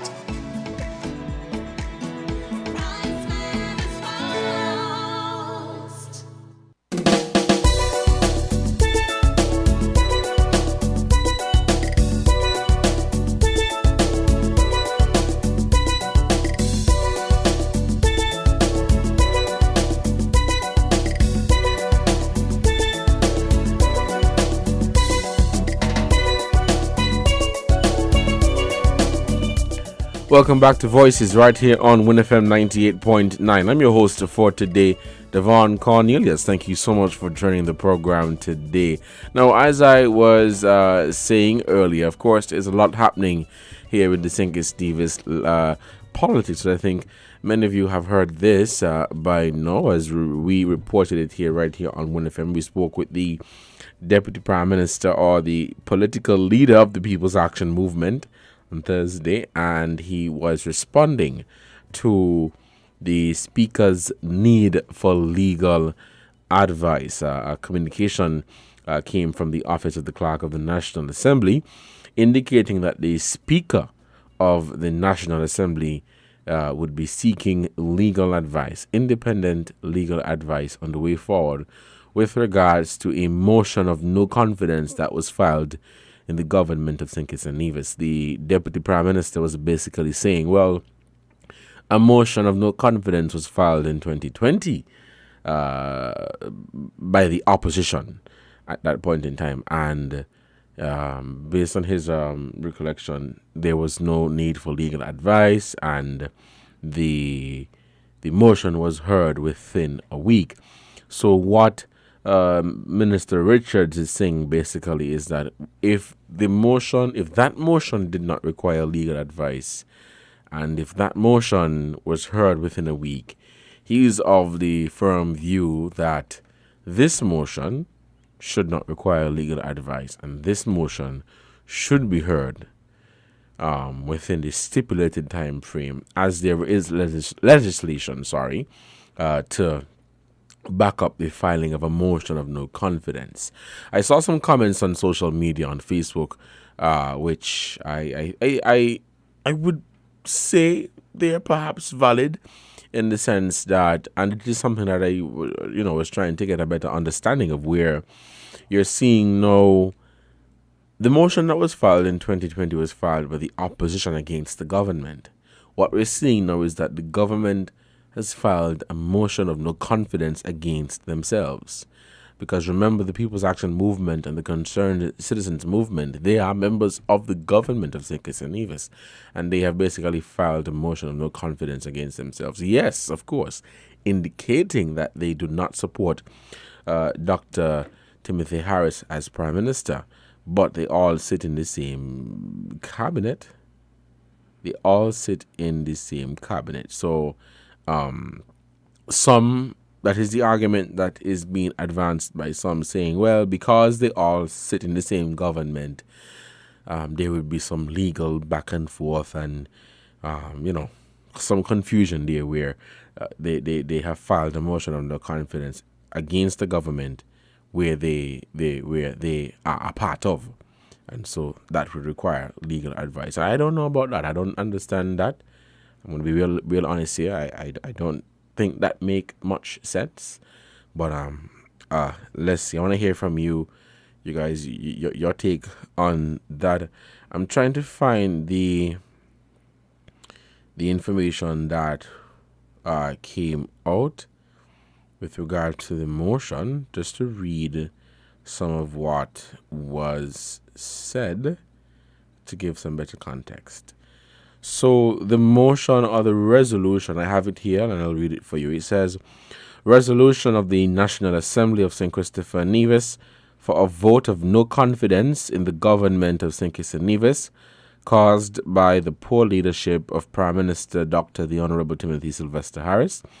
Says, whereas since the installation of Dr. the Honorable Timothy Sylvester Harris as Prime Minister of St. Kitts and Nevis and leader of the government of St. Kitts and Nevis, our federation has been governed in a manner that undermines the trust and confidence required, and that he has presided over a program of, this is what they're claiming, a program of victimization, discrimination and interference, including against ministers who serve in the cabinet that he chairs, which as a consequence has eroded the trust and confidence needed in a government. And whereas the Prime Minister has overseen the inequitable distribution of government resources, mainly through the Office of the Prime Minister, the Ministry of Finance and the Ministry of Sustainable Development, and whereas the Prime Minister has abused his power to misuse the ministry, this is what they're claiming. It says, whereas the Prime Minister has undermined the ministerial system of government, whereas the Prime Minister has refused to uphold the system of good governance, it goes on to say, and whereas the Prime Minister has failed to complete the agenda for good governance promised to the citizens since assuming office in 2015 to give full effect to the introduction of legislation for matters such as term limits, electoral reform, activation of the integrity in public life, freedom of information, freedom of the press, as well as legislation that governs the awarding of government contracts. Continues by saying the Prime Minister has refused to have a full ventilation with the Cabinet, National Assembly, and the nation on the true financial status of the CBI program. And whereas the Prime Minister has refused to provide regular, monthly, or quarterly accounting of CBI proceeds from the period of the SIDF until the present day, and to allocate and pay to Nevis its agreed pro rata population share of the net proceeds of CBI minus sums already paid to Nevis. And whereas the Prime Minister has failed to provide a comprehensive overview of the true financial picture of the government, including monthly reports by the Financial Secretary to the Cabinet. Well, much of what is in this resolution is what was in the letter that was penned by Brantley and Richards to the Prime Minister. And this is really what they have here in the resolution. And according to the Speaker, he will be seeking some legal advice.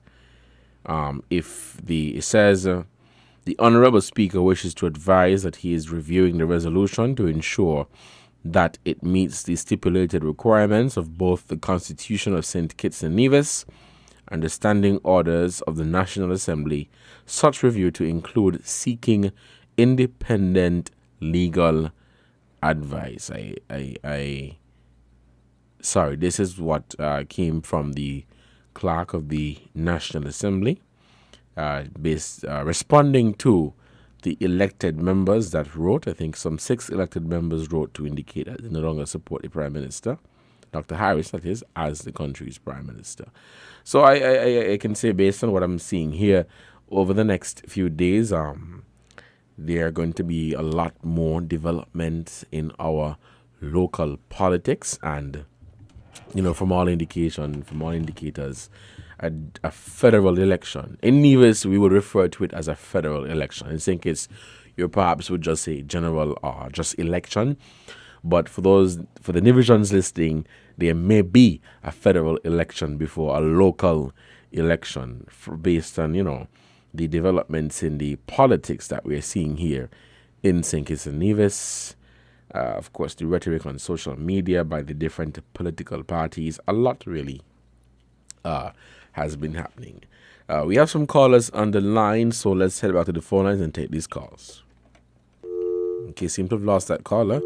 Please call us back at 4660989 or 7620989. No, that response by the speaker indicating that he would be seeking legal advice is receiving some pushbacks from people asking, well, why do you need legal advice? Let's take this call. Caller, good afternoon. You're on the air. Yes, good afternoon. Indulge me a minute. All right. This is the problem. Both Sean and Matt wants to eat the cake and still have it. To do it right, they got to cross the floor. Go over on the other side. So you're suggesting that they resign? Brother and brother, take one out of court, sister and sister, your mother and children and so. The thing with this one is there's no precedence for this one. For a person to summons themselves is kind of absolute madness, Sean and Mark summons themselves. The judge don't know how to do it. The speaker got a problem. He don't know how to deal with that. They need to go in the crazy house. The government take the government to court. They summons themselves. That must be confusing to anybody except these two people who want to lead the country, who summons themselves. That's all. All right. Thank you, caller, so much for your contribution to this program. We're still taking your calls here on WINFM 98.9. This is Voices, and I'm your host, Devon Cornelius. So, yeah, that is what some people have been saying. Well, you have a situation now where the motion was filed by the government in the government. Let's head back to the phone lines. Caller, good afternoon. You're on the air. Hello, good afternoon, Mr. Cornelius. Happy Friday. Same to you, same to you. Last Friday, how are you? I'm good. Yeah. Someone just said me speak that way, everything, Mr. The PM just making things difficult because he feel like he got it all. The people them say they justice in cabinet and they want to work out something with him. They wanted was to work out something with him. And he twist it and he turn it till he get it turned into, I don't know, like when you throw me milk, and he just turn. Because why I'm saying that? Because if he don't work out that since last month, you want to down this road now. So the guy who just said about someone just said someone was the same thing. If me sure you're a young man, so you must sit down and get a video. Just when Mr. Tim was saying, Mr. Harris was telling Mr. Douglas, all the people may want you. Is 11 Harvey and 6 and gone left away. It's the same thing now. But what happened when he came? What is the big thing about that? Seems as though he pay off somebody not to be around them. So he look a little bit puzzled, but it's the same thing. And the same thing what he upset for Mr. Douglas about. It's the same thing in people I'm upset him about, already about. Because look here, he's just plain things. Logic. Right? Mr. Cornelius, if the owner for you $20,000 to hold. So hold it so me I ain't going to bank. Me go to go bank today, but I will try to see what I could do logic Monday. And Monday morning when you come back to the job in the studio, you say, well, young man, wait is you want to call you, Mr. Cornelius, wait. You're ready now to deliver the money to me, let me go and lodge it because so. But wait, let me count it out. Say if only 19 I got 18. My God, how long ago he did it. When he look, you only had 17. So the other 3 gone. So that's the problem. It's just simple case. A lot of we make a big issue. When grammar school when grammar school and me went down about Molyneux all age school where we get burned on the other day and I could see it playing at ABC. This thing to something for me, daddy convention done, finish. Mr. Tim, Mr. Sick, Mr. Harris sing, and the voice now, and the voice, but in between time, before the Mr. Van Summary passed away now, people could be seeing, they say it's alleged that they keep in private meeting. It's alleged again like a Friday, like to the people see man on the bypass road, parking up with people. So who fooling who? We must stop let people fool us and get to the real bottom of it. If it have to be, if he want them, he wants to be together with them. Ever happen if Mr. Chancellor give him the premier, the prime ministership. Can you say only want to talk? Now we still going to campaign all around the area for the third term. You ain't gonna train Timothy on your first and second Timothy. And that's what burn him this. That's what burn him this Sunday. And that's why he started to kick back. And he edged back and he said, I'm going to deal with them. And he doing all manner of things in the power. I could see it like Mr. Cornelius, just like I put a looking glass in front of me and I looking at my own self. It's just plain thing, the man just playing the game about. But you hear about when we got anybody they give them about 10 days. Only 2 days. Another setback with them days again is strict to get time. You could be all in saddles and pass from ground Sunday down. All right. All right, well, caller, thank you, caller, for your contribution. We want to take some more calls, okay? All right, thank you so much, caller, for your contribution to this program. We're still taking your calls here on Voices on WINNFM 98.9. So some pressure, is being applied to the to the members that filed the motion. People are saying, if you're going to file a motion in the government, you need to resign. That is what, based on the callers and comments I'm seeing, that is the argument that they're pushing at this point in time. Pressure is being applied to them to tender their resignation as members of cabinet. Let's head back to the phone lines.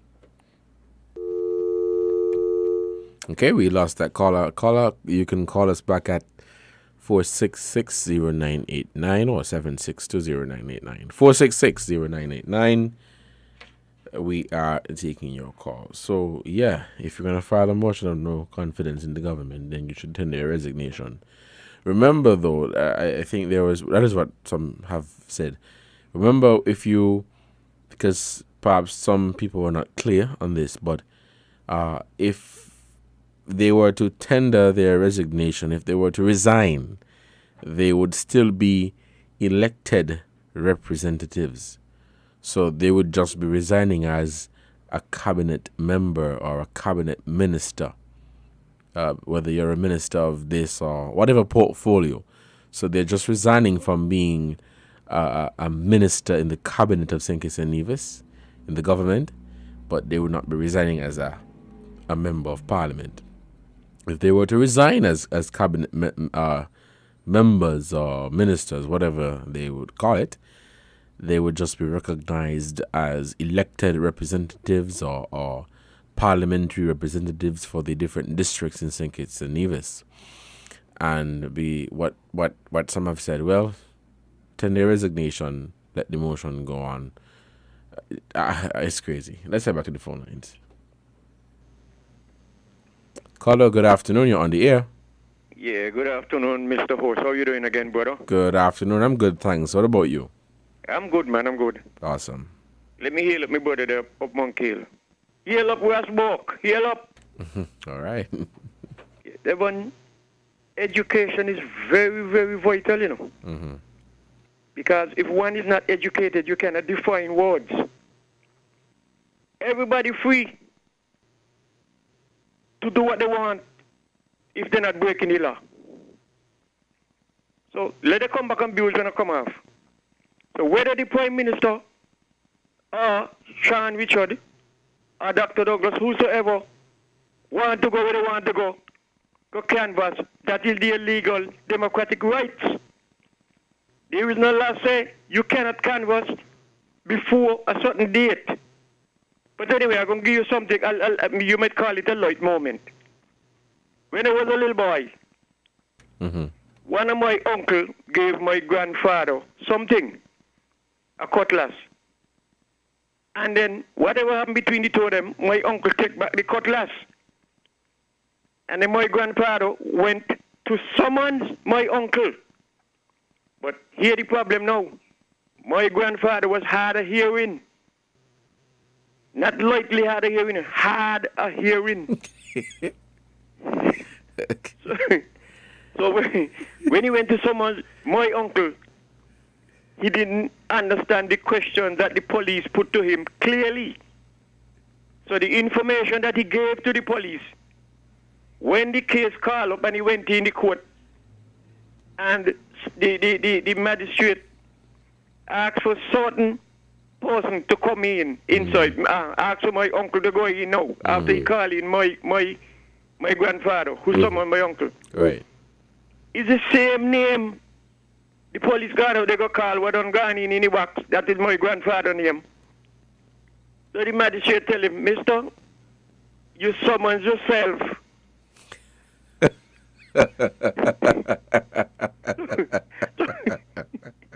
So hear my grandfather because he had a hearing. Him. What? The magistrate said, explain to him closely there for me. Let him know that he summons himself. That there is something called summons yourself. So the magistrate just had to dismiss the case and tell him, go home. You go to hearing here. All right. And from that was a stigma that the gentlemen, them who all like him, place on all of us, my mother children. They say, wait, boy, summons yourself or your grandfather?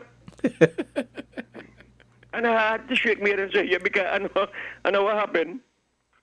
So I just called to give you the light moment about summons yourself. Give you something called summons yourself. Summon yourself, all right. Okay. So you can call me summons yourself. Okay. I am proud to anybody call in and say what they don't know about me.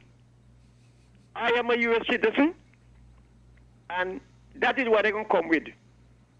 And I got to say, God bless America, the only country dollars are currency that mark God bless America. I went out there and I worked in America, and I did not waste my time. No way. I make sure that I had insurance in St. Thomas, and also had a bank account on my insurance. Blue Cross, Blue Shield. That ain't nothing to do with my Social Security. Okay. Okay, then. Thank you very much, brother. Right, and thank you so much for that light moment. Thank you so much for your contribution to this program.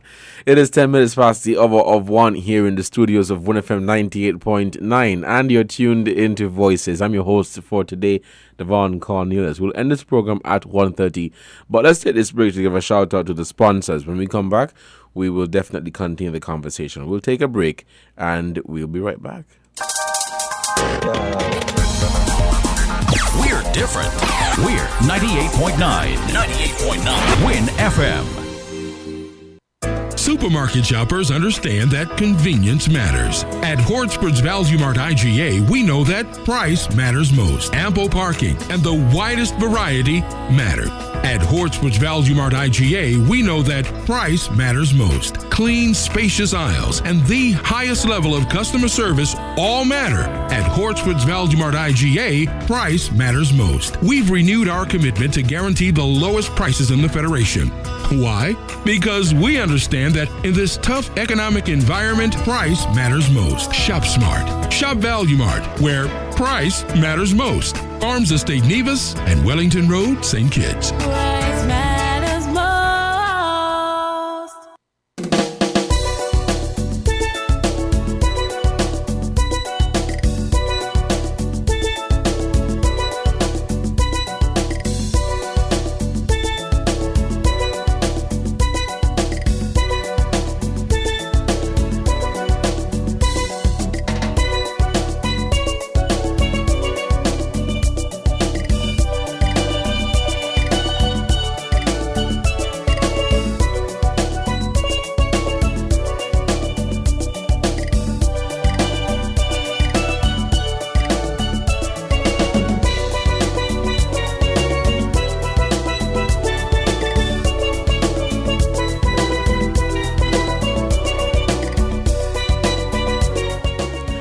And we're back with Voices here on WinFM 98.9. I'm your host for today, Devon Cornelius. Thank you so much for joining us on today's edition of Voices. Those of you listening via our FM channel 98.9 or joining us on WINNMedia SKN, Facebook, YouTube, Instagram, Twitter. Thank you so much. Those of you in St. Kitts and Nevis, those of you across the Caribbean, and those of you in the diaspora, thank you so much for joining us on today's edition of Voices. Of course, we have Inside the News tomorrow, April 30th. The phone lines are open and we are taking your calls, so let's head back to the phone lines. Caller, good afternoon. You're on the air. Yes, I forgot to say something. Mr. Devon, English is a funny language, you hear? And everybody know that. Some people like they know, but all of you supposed to know. No. You said you give us 10 days, right morning. While you're being found right now around the country doing this and doing that, you say you give us, being told we wanted it. So English is really a funny language. I said they could work out things and do it better, but everybody wants power. And there's a lot of stigma behind this thing. And now it's unfolding. And let me ask you, Mr. Devon, a question. If you have a 3-bedroom house, right, and you was paying maybe $800, $1,000 for it. You think it's right because it's of all his friends and family, and you're getting $6,385 a month and 62 cents. They're supposed to allow you to pay $402 and 62 cents. That is not right. What happened to the person who only working for $300 a week? But they're fighting to pay up to $731 a month. And there's where is a lot of things in the matter business, the pestilence, old people, a lot of things coming out. It's not right. All because of family. Okay. That is what we're looking at. Everybody gonna call everybody nice because at the end of the day, you need that grease. They are not get grease with $1,000 extra. Don't care where they get money from away. They get a big grease in. Who not get, wife not get grease, husband not get grease. Everybody get grease, and that's our country. Same thing, lady, had it on before you came on. and a gentleman was trying to show it to us. It's too much a stigma going on in the place, right? Because people getting the money, don't already get American money and social security, and other people here some of them have big work. They say if you're not working up for $3,000, over $3,000. All right. But some people are getting more than $3,000, and they need to leave the money. All right. Is I watching how the country could fall? Where were they had the money hidden? They had the money hidden in a way that Mr. Brantley and Mr. Sean said they couldn't see it. You say you go surplus, shows how this surplus the come about. Because if your mother Devon bring you your Christmas suit before Christmas, she tried to hide it. And one day you see her do a little jiggy jig and say, Devon go straight up, and you coop back in and you see her take it out and I watch it and she smile. So, All right. Well, thank you. Okay. Well, thank you, caller, so much for your contribution. Yeah. Okay, thank you so much, caller, for your contribution to this program. I want to read some of the comments that we have here on our YouTube live stream. I was monitoring the Facebook, but let me go over to YouTube to see what some of the comments are that were made. It says, Deputy Prime Minister promises to remove the Queen as our head of state, but he said nothing about replacing the Privy Council as our final court of appeal with the Caribbean Court of Justice. Full stop. Amazing. Full stop. I wonder why the Premier don't want the police to investigate that woman on the beach. Okay, this is a comment by About All Business. This is what they're claiming. We hope to hear from the Ministry of Education. According to the Premier, they should be investigating that. Reading some of the other comments. Okay, now All About Business says, I wonder if this caller realized that Pam trying to mash up the PM's second term. They should resign. They are not making any sense, just confusing the people. RCE55 says, anyone who reads the motion of no confidence against the PM, the complaints are mostly about who controls the money.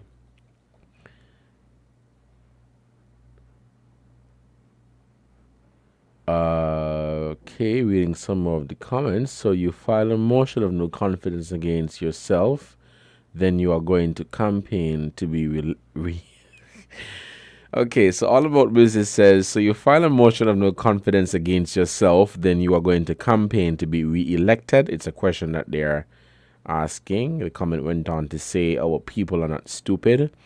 RCE55 continues by saying, them man used Timothy to obtain power and now want to throw him away. Ungrateful. That is just some of the comments that were on our YouTube live stream. Of course, you're live on Facebook and YouTube. Guys, it is 19 minutes past the hour of 1 here in the studios of WINNFM 98.9. And I'm your host for today, Devon Cornelius. Thank you so much for joining me on the program today. We have 10 minutes left. We'll see if we can get some more calls in.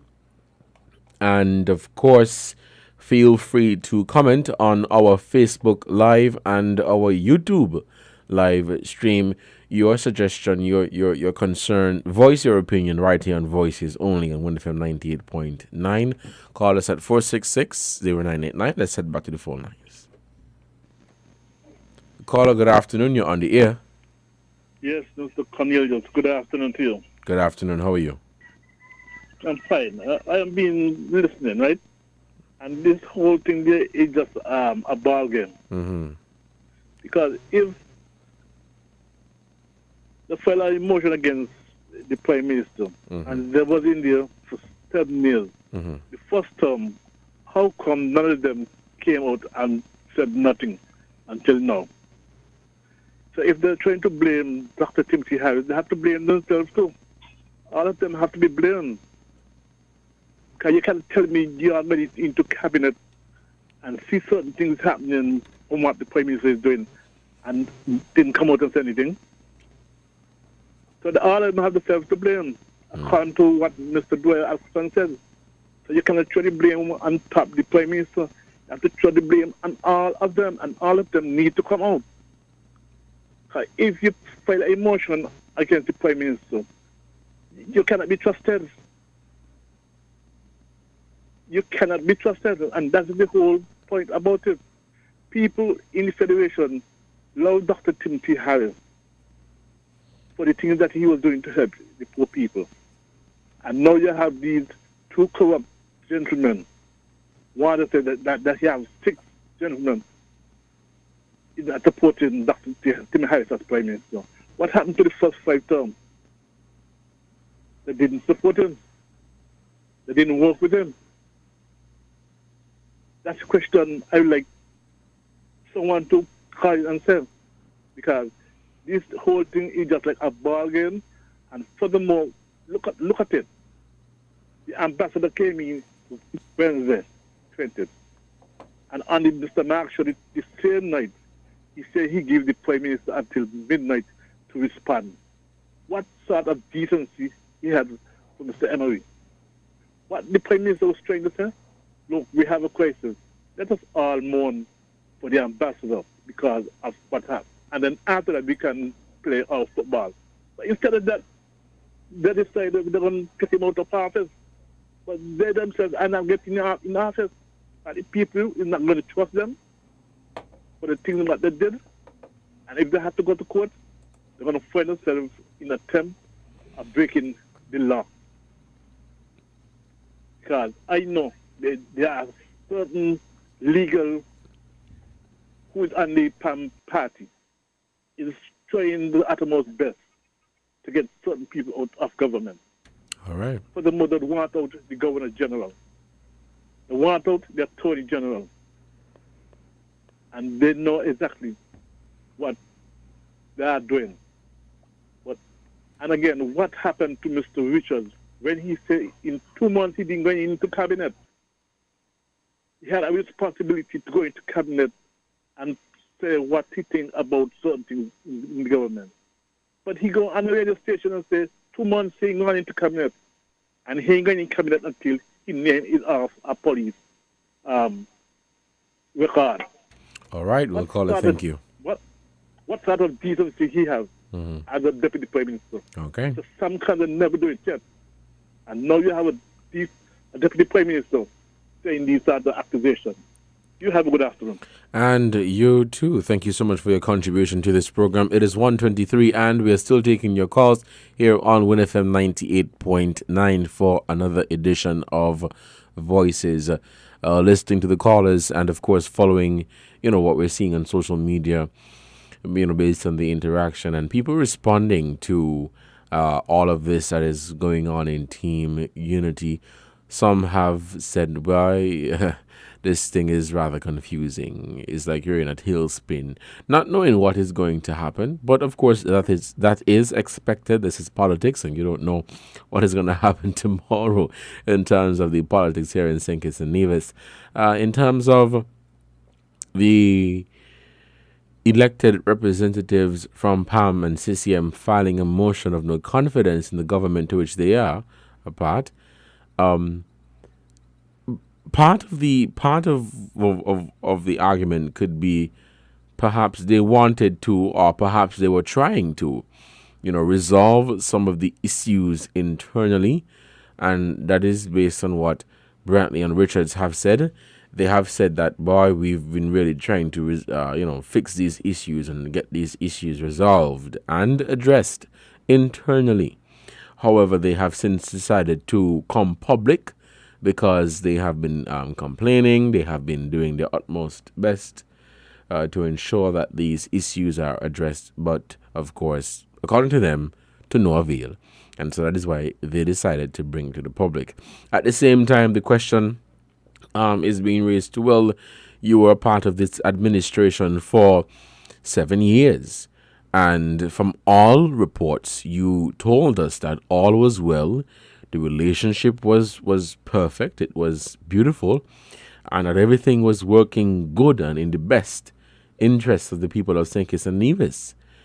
And to hear 7 years later that is not the case, that really and truly we've been suffering and we've been getting knocked out and all kind of things are going on in the government, it's shocking. It's really, really shocking. Of course, we heard rumors of there being some turbulence in the administration, but of course, we could not say for a fact that was the case, because time and time again, those allegations were dismissed and denied and basically shut down. But since, around March or so, they have been confirmed and they have come out publicly and said, by really and truly, things weren't good. Well, we applaud them for saying that. We applaud you for coming out and saying that really and truly things weren't good. But there are some people that are not pleased with the fact that for the past 7 years, all we heard was everything was nice, everything was beautiful, and out here everything ain't so good, and really and truly is a pile of confusion. Really distasteful. Really, really, really distasteful. But at the same time, I want to say too that, based on what Mr. Brantley and Mr. Richards have said, they have been really trying to resolve these issues. And to be fair, it's not everything you have to bring to the public. There are some things that you can try to resolve in-house, hoping that it will not spill and, cause any confusion. Let's head back to the phone lines. We have a caller. Caller, good afternoon. You're on the air. Hey, Klein, how you doing? I'm good, thanks. I just want to put this to you. Before Timothy Harris left the Labour Party some years ago, from 1995 to 2010, Timothy Harris used to stand on the platforms of the Labour Party during campaign and in cabinet and in House of Assembly, saying everything was fine during his Labour time with Mr. Douglas. You're talking about people complaining that or saying that everything was good for the 7 years until they're now saying it was really bad. You see any comparison to what I just said for what Tim used to say when he was a doggy? Yeah, and that's what I said. Based on what Mr. Brantley and Mr. Richards have said, that they've been really trying to resolve these issues. So it's basically the same thing happening over and over again, because you had Dr. Harris, who was a member of the Labour administration, and at that point in time, I was a little boy, but at that point in time, we were being told, and it was being reported that all was well and everything was performing good, only to hear, that is not the case. Exactly. So I am saying politics have a weird way of either coming back against you or coming around and repeating itself, because as people that tell us the world is wrong, right? Right. So apparently the Prime Minister now is getting back a share of what he's been doing all the time. So why are we perplexed? All right? So that's life. All right. Thank you so much, caller, for your contribution to this program. It is 1:29, and so we are out of time. But yes, caller, thank you so much for your contribution. What we are seeing now is precisely what happened about 7, 8, 9 years ago. I'm not saying that to say that, well, Brantley and Richards are the bad people, or the bad ones in this whole mess, and that Dr. Harris is good and he did nothing wrong. That is not what I am saying. But I'm saying what they have said. And they have said that for the 7 years all was well. And now they're saying really and truly why things wasn't the same. And of course, this is what happened with Dr. Harris when he was a member of the Labour administration. That for that period, during his time as a senior minister in the cabinet, he was reporting to the people that, well, everything is fine. And after a while, we heard that was not the case. So, history really repeats itself, and it's only a matter of time. I mean, I think most people in St. Kitts and Nevis and all those who are concerned would agree, I would say, I would hope is the correct word to use here, that we don't end up in a situation like this ever again. Because it is draining, it is confusing, it is embarrassing.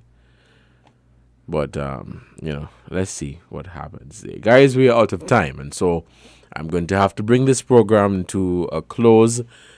I am very grateful for your participation and your contribution. For those of you who are following via social media, our YouTube channel and our Facebook page, thank you so much for your interaction, your comments, your suggestions. Thank you so much for making Voices successful for today. I have been your host, Devon Cornelius, and until next time, you guys take care. Enjoy your weekend. It's the end of the week. Sit back, relax, whether you're relaxing with your friends, your family, give thanks for life. I really hope to be here tomorrow to interact with you on another edition of Inside the News. Until next time, you guys take care. I've been your host, Devon Cornelius. We're different. We're 98.9. 98.9. Win FM. Enjoy the convenience of getting all your documents in one place. At the TDC Copy and Print Center on 4th Street in Basse-Terre, we do just that. We offer document formatting, graphic design, and copy and print services. Our team of professionals truly understand all your needs, whether it be administrative, professional, academic, or personal. You bring it, we deliver it with quality every time. Visit the TDC Copy and Print Center today in the TDC Mall on 4th Street in Basse-Terre or call 465-2511. Your copy and print specialists are waiting to serve you. Look more music, let's work on it.